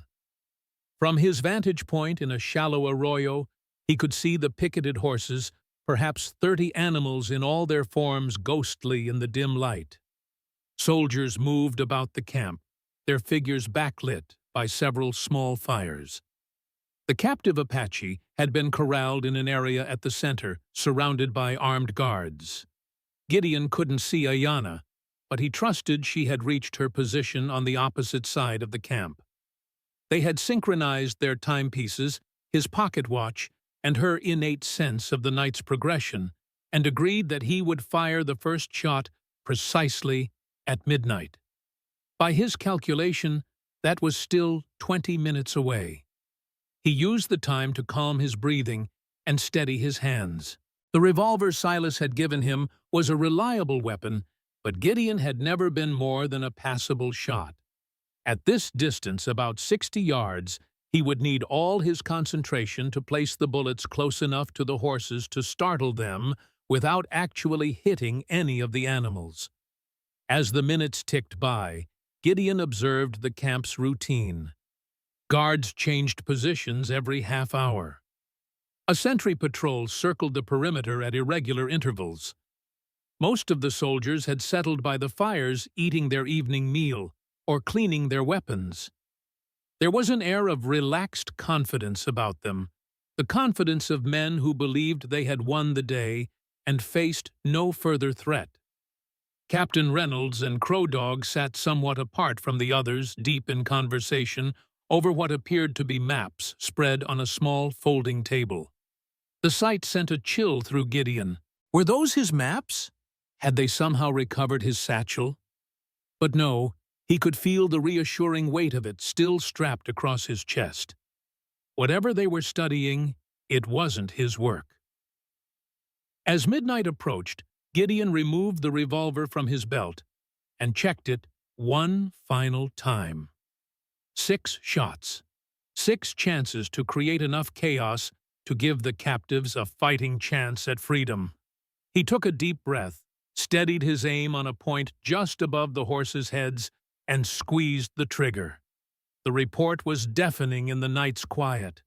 Before the echo had died away, Gideon fired again and then a third time in rapid succession. The effect was immediate and dramatic. The horses, already nervous from the smell of so many Apache nearby, exploded into panic. They reared and bucked, straining against their tethers. Several broke free immediately, bolting into the darkness with trailing ropes. Chaos erupted in the camp. Soldiers scrambled to control the terrified animals. Orders were shouted, countermanded, shouted again. In the confusion, more horses broke free, trampling through the camp and sending men diving for cover. Gideon fired his 4th shot, then his 5th, aiming now at the ground near the few horses that remained tethered. The final animals broke free, joining the stampede that was now scattering in all directions across the plateau. He had 1 bullet left. Saving it for emergency, Gideon began his retreat, crawling backward down the arroyo until he was well clear of the immediate area. Only then did he rise to a crouch and begin moving more quickly away from the camp. Behind him, he could hear Reynolds bellowing orders, organizing search parties to find the shooter and retrieve the scattered horses. Gideon smiled grimly. Every man sent to chase horses or hunt for him was one less guarding the captives. He had gone perhaps a quarter mile when a rifle shot cracked in the darkness, the bullet kicking up dirt uncomfortably close to his position. Gideon dropped flat, heart hammering against his ribs. Someone had spotted him. 2 more shots followed in quick succession, both wide of their mark, but indicating that at least one pursuer had a fix on his general location. Gideon began crawling again, using the shallow arroyo for cover, moving as silently as he could manage over the rocky ground. The night exploded in gunfire, but not directed at him. From the far side of the camp came the unmistakable sound of multiple rifles firing, accompanied by shouts of alarm and pain. Ayanna had succeeded in freeing at least some of the captives, and they had apparently armed themselves from the soldiers' own weapons. Gideon changed direction, heading now toward the rendezvous point he and Ayanna had agreed upon, a distinctive rock formation about a mile northwest of the camp. If she had managed to lead the escaped Apache in that direction, he might be able to join them there. The sounds of battle continued behind him, sporadic gunfire punctuated by shouts, and occasionally the high, ululating war cry of Apache warriors. Despite the danger, Gideon felt a surge of fierce satisfaction. Reynolds and Crow Dog had thought themselves the hunters, but now found themselves facing unexpected resistance. He had covered perhaps half the distance to the rendezvous point when a figure loomed suddenly before him, a man in a cavalry uniform, rifle raised and aimed directly at Gideon's chest. "Hold it right there," the soldier commanded. "Hands where I can see them." Gideon froze slowly, raising his hands. The soldier was young, barely out of boyhood, his face pale in the dim moonlight. His rifle trembled slightly in his hands, nervous then, but no less dangerous for that. "You're the one who stampeded the horses," the young soldier said, recognition dawning in his eyes. "The surveyor they're all looking for. I'm just a traveler." Gideon tried, knowing the lie was futile even as he spoke it. "Got lost and heard the commotion." "With a revolver in your hand," the soldier gestured with his rifle. "Drop it, slowly." Gideon had forgotten he was still holding Silas's revolver. He bent slightly, intending to place it on the ground as ordered, when another figure materialized from the darkness behind the soldier, tall, silent, and deadly. Before Gideon could blink, Ayanna had one arm around the soldier's throat, her other hand covering his mouth to stifle any cry of alarm. The young man struggled briefly, then went limp as Ayanna applied pressure to his carotid artery with practiced precision. "He lives," she said quietly, lowering the unconscious soldier to the ground. "Young one, not yet stained with innocent blood." Gideon nodded, relieved that she had spared the boy. "The captives, many free," Ayanna replied, a fierce satisfaction in her voice. "Fighting now, creating more confusion." "We should go," Gideon urged, "while Reynolds and his men are distracted." Ayanna nodded. "This way. Others wait at Big Rock." She led him through the darkness with unerring accuracy, avoiding exposed areas where they might be spotted by searching soldiers. As they neared the rendezvous point, Gideon could make out dark figures moving among the rocks, perhaps a dozen Apache, mostly women, and older children, with a few elderly among them. They were met by a woman who embraced Ayanna with evident relief. The two spoke rapidly in Apache, their conversation too quick for Gideon to catch more than a word or two with his limited knowledge of the language. When they separated, Ayanna turned to Gideon with a grim expression. "Few warriors among escaped ones," she explained. "Most fighting covering our retreat. We must move quickly. Reynolds will send men after us when realizes some captives gone." "Where will we go?" Gideon asked, acutely aware that they were now responsible for the safety of this vulnerable group. "North still," Ayanna decided. "To meeting of Four Winds, sacred place, strong ground to defend if needed." They set off immediately, the small band of escapees moving with remarkable silence and discipline despite their recent captivity. Gideon found himself in the middle of the group alongside an elderly man who leaned heavily on a walking stick fashioned from a rifle barrel lashed to a juniper branch. "You are the map man," the old man said in accented but clear English. "The one Ayanna spoke of." Gideon nodded, surprised. "You know about me." The old man's face creased in a smile that revealed few remaining teeth. "All Apache know of tall woman and small mapmaker who fight for our lands." He tapped his chest. "I am Grey Wolf, elder of Hawk Clan, brother to Running Eagle." "I'm honored to meet you," Gideon said sincerely, "though I wish it were under better circumstances." Grey Wolf nodded sagely. "Good circumstances seldom bring people together in these times. Always blood, always flight, always fighting." He studied Gideon with penetrating dark eyes. "But you fight for land with paper and marks. Better way." "I hope so," Gideon replied, "if we can complete our work." "You will," Grey Wolf said with quiet certainty. "Spirits have shown this." He tapped his walking stick against the ground for emphasis. "I have seen." Before Gideon could inquire further about this cryptic statement, Ayanna appeared beside them. "Must move faster," she urged, "riders coming from south." The group quickened their pace, pushing north across the plateau. The terrain was growing rougher, the flat expanse giving way to rolling hills that would eventually rise to the mountain range that marked the northern boundary of traditional Apache territory. The increased cover would help conceal their movement, but the more challenging landscape would slow their progress, a significant concern with pursuers on horseback. Dawn found them still exposed on the plateau, though the hills ahead were now much closer.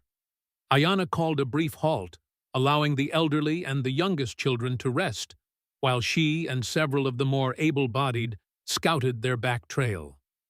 Gideon took the opportunity to check his maps, confirming their position and the distance remaining to their destination.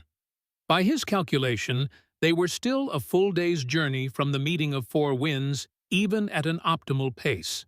With their current group, including those who couldn't move quickly, it would likely take longer.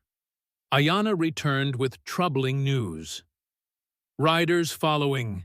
Not main force yet, but scouts, picking up our trail."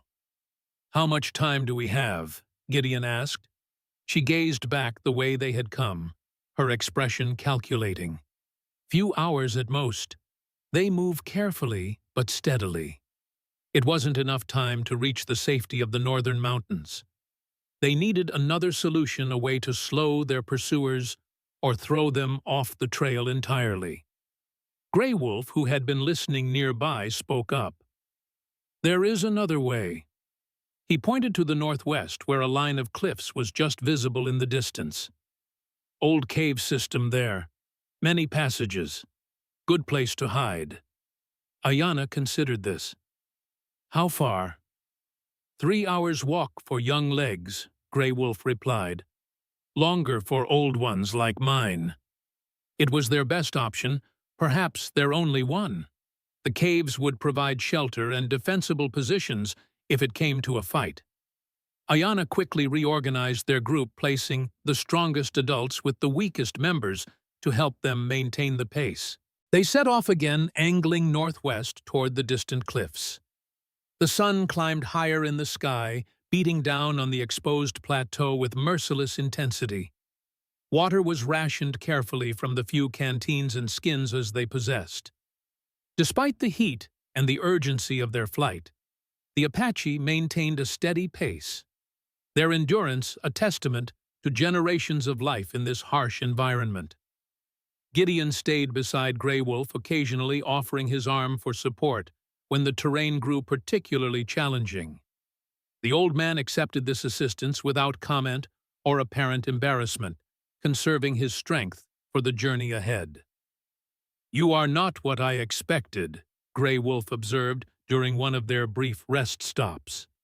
"Oh," Gideon wiped sweat from his brow with a bandana. What did you expect? White men who help Apache, usually big men. Strong bodies, loud voices.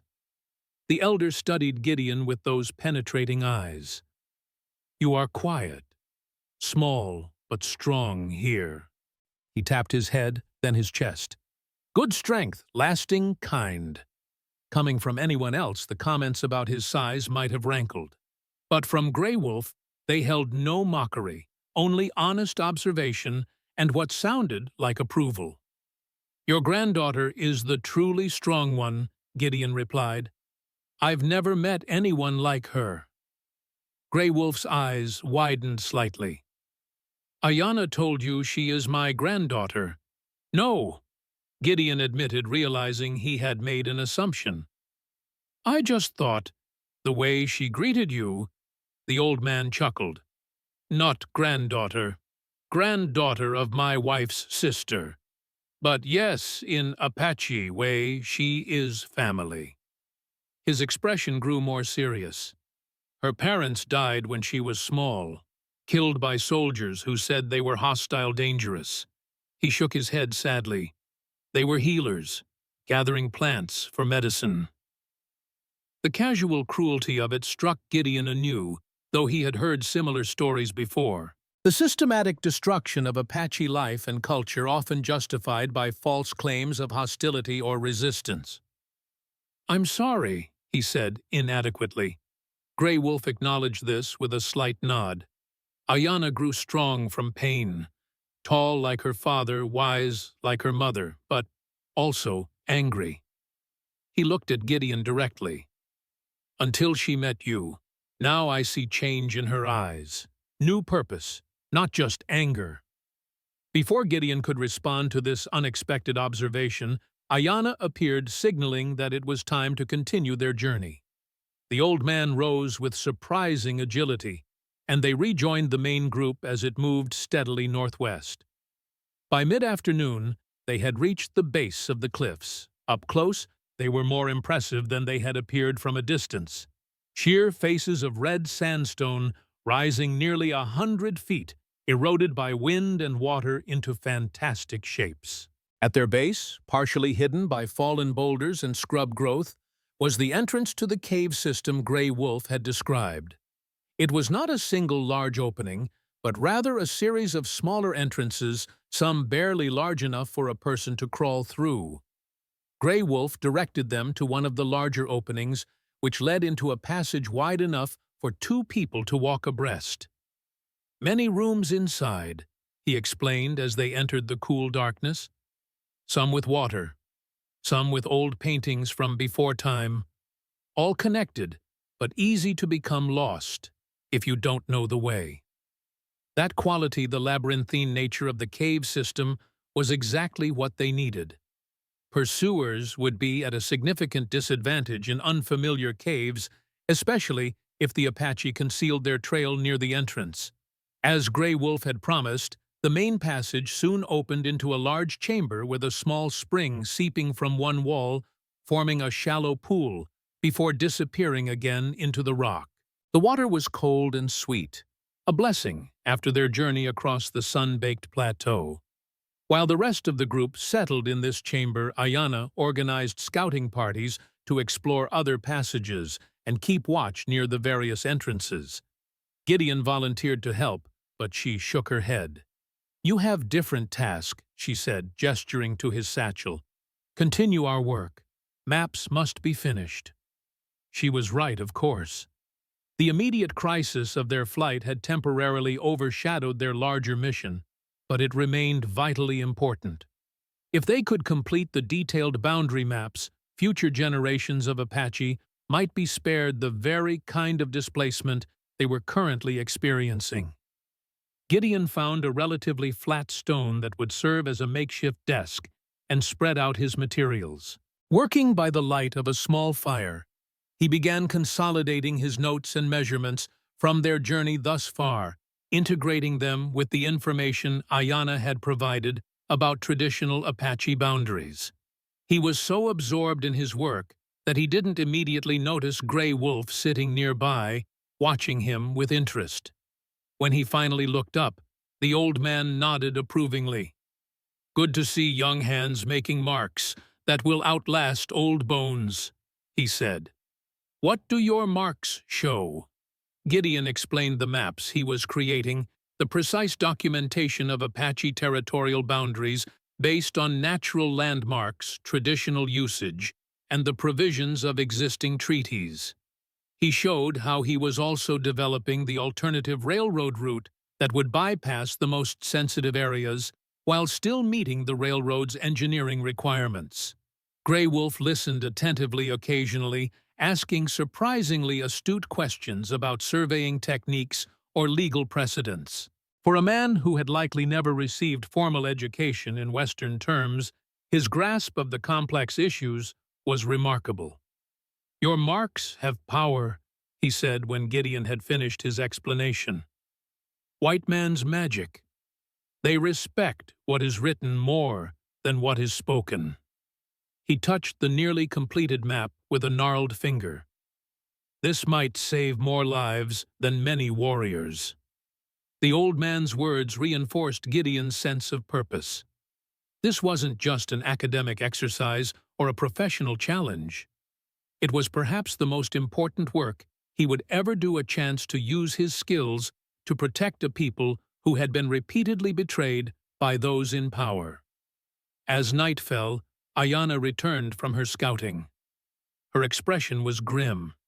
"Riders reached base of cliffs before sunset," she reported, "searching all entrances systematically.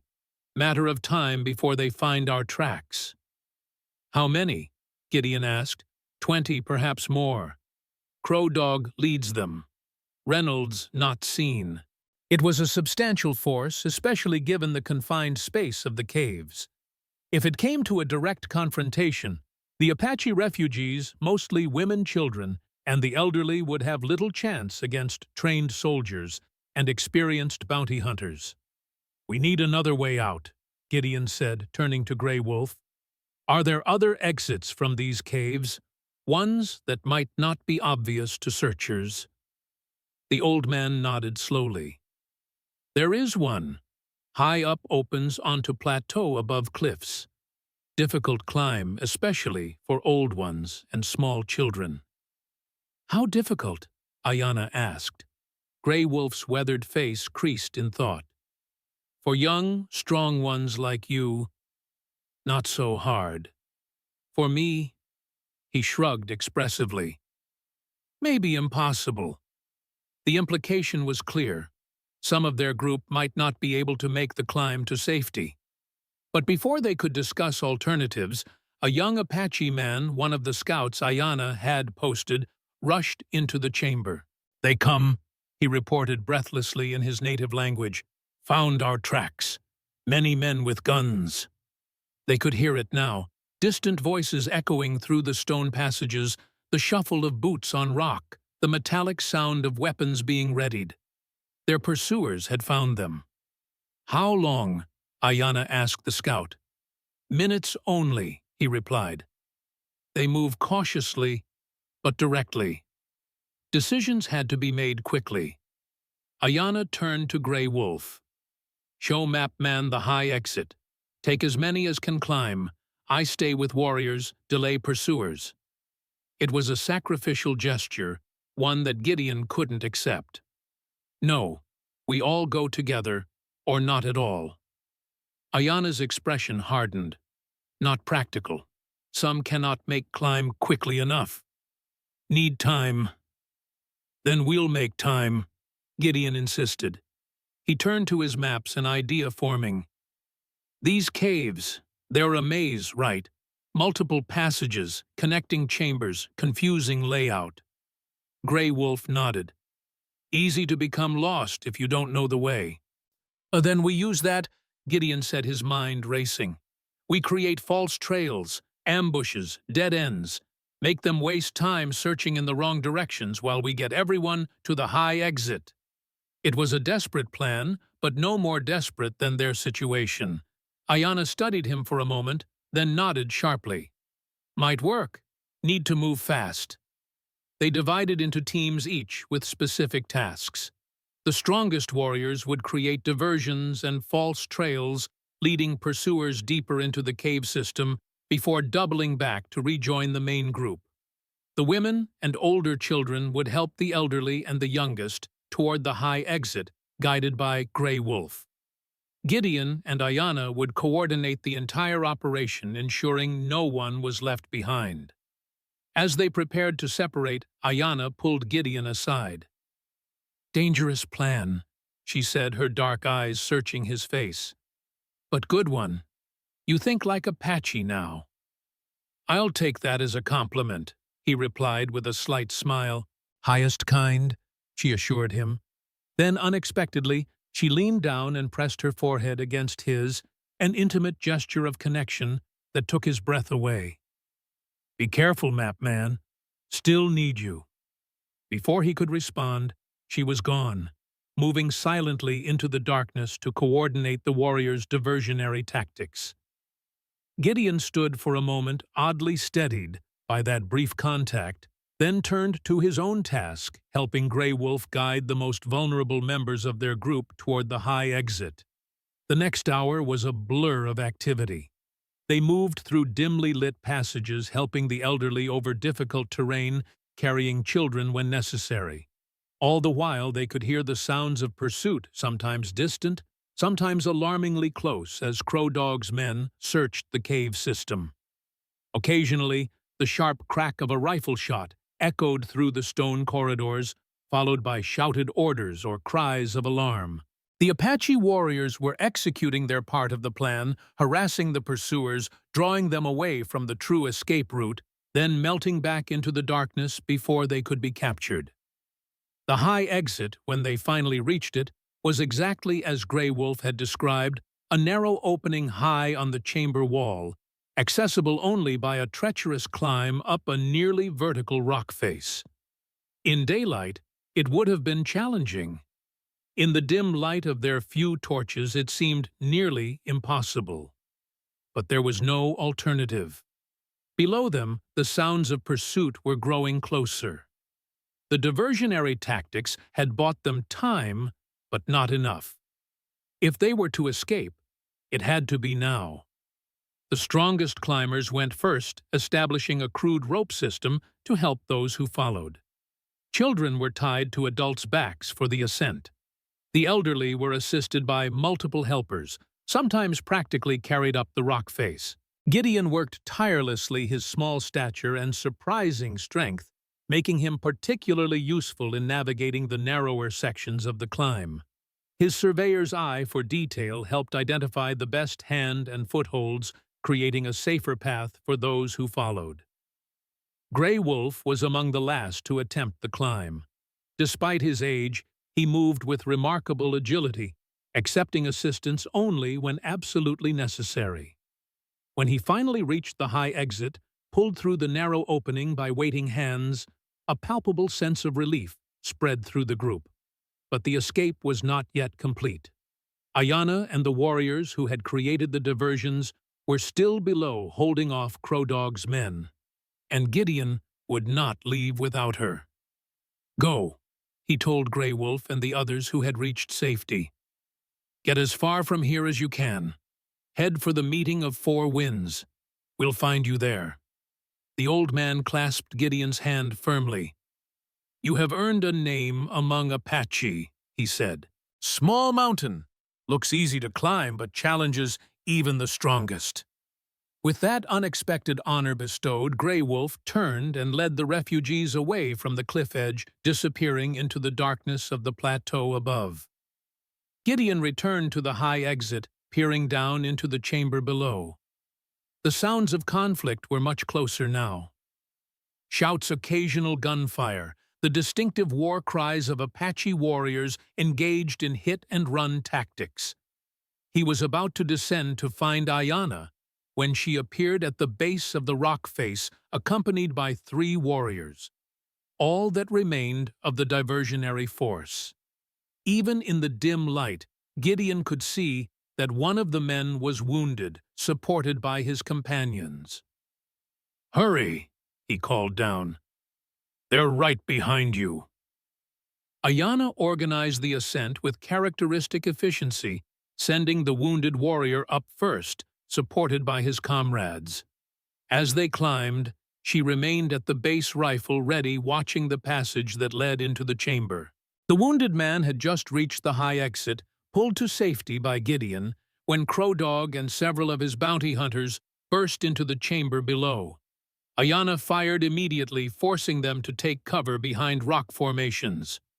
"Ayana!" Gideon shouted. "Climb now!" She fired once more, then turned and began ascending the rock face with fluid grace, seemingly unhampered by her size. Bullets chipped the stone around her as Crow Dog's men returned fire. But the awkward angle made accuracy difficult. She had nearly reached the top when a lucky shot struck the rock just beside her left hand, sending fragments flying. Ayana faltered, her grip momentarily loosened by the impact. For a heart-stopping moment, she hung by one hand, 30 feet above the chamber floor. Gideon lunged forward, extending his arm as far as he could while maintaining his own precarious position at the exit. "Reach," he commanded. "You can make it." Their fingers touched again, and then his hand closed firmly around her wrist. With strength born of desperation, Gideon braced himself and pulled. Ayana found new purchase, with her feet pushed upward, and then she was through the opening, collapsing beside him on the relative safety of the plateau above. They lay there for a moment, gasping for breath, as bullets continued to strike harmlessly around the exit below them. Then Ayana was on her feet, pulling Gideon up beside her. We go," she said simply. "Far and fast." They ran into the darkness of the plateau, leaving Crow Dog and his frustrated men behind. The night embraced them, two figures moving in perfect synchrony beneath the vast canopy of stars that had witnessed countless such flights across the centuries of human habitation in this harsh, beautiful land. And in Gideon's satchel, still strapped securely across his chest, were the maps that might ensure that such flights would someday no longer be necessary. End of Part 5. Final part of Beyond Boundaries.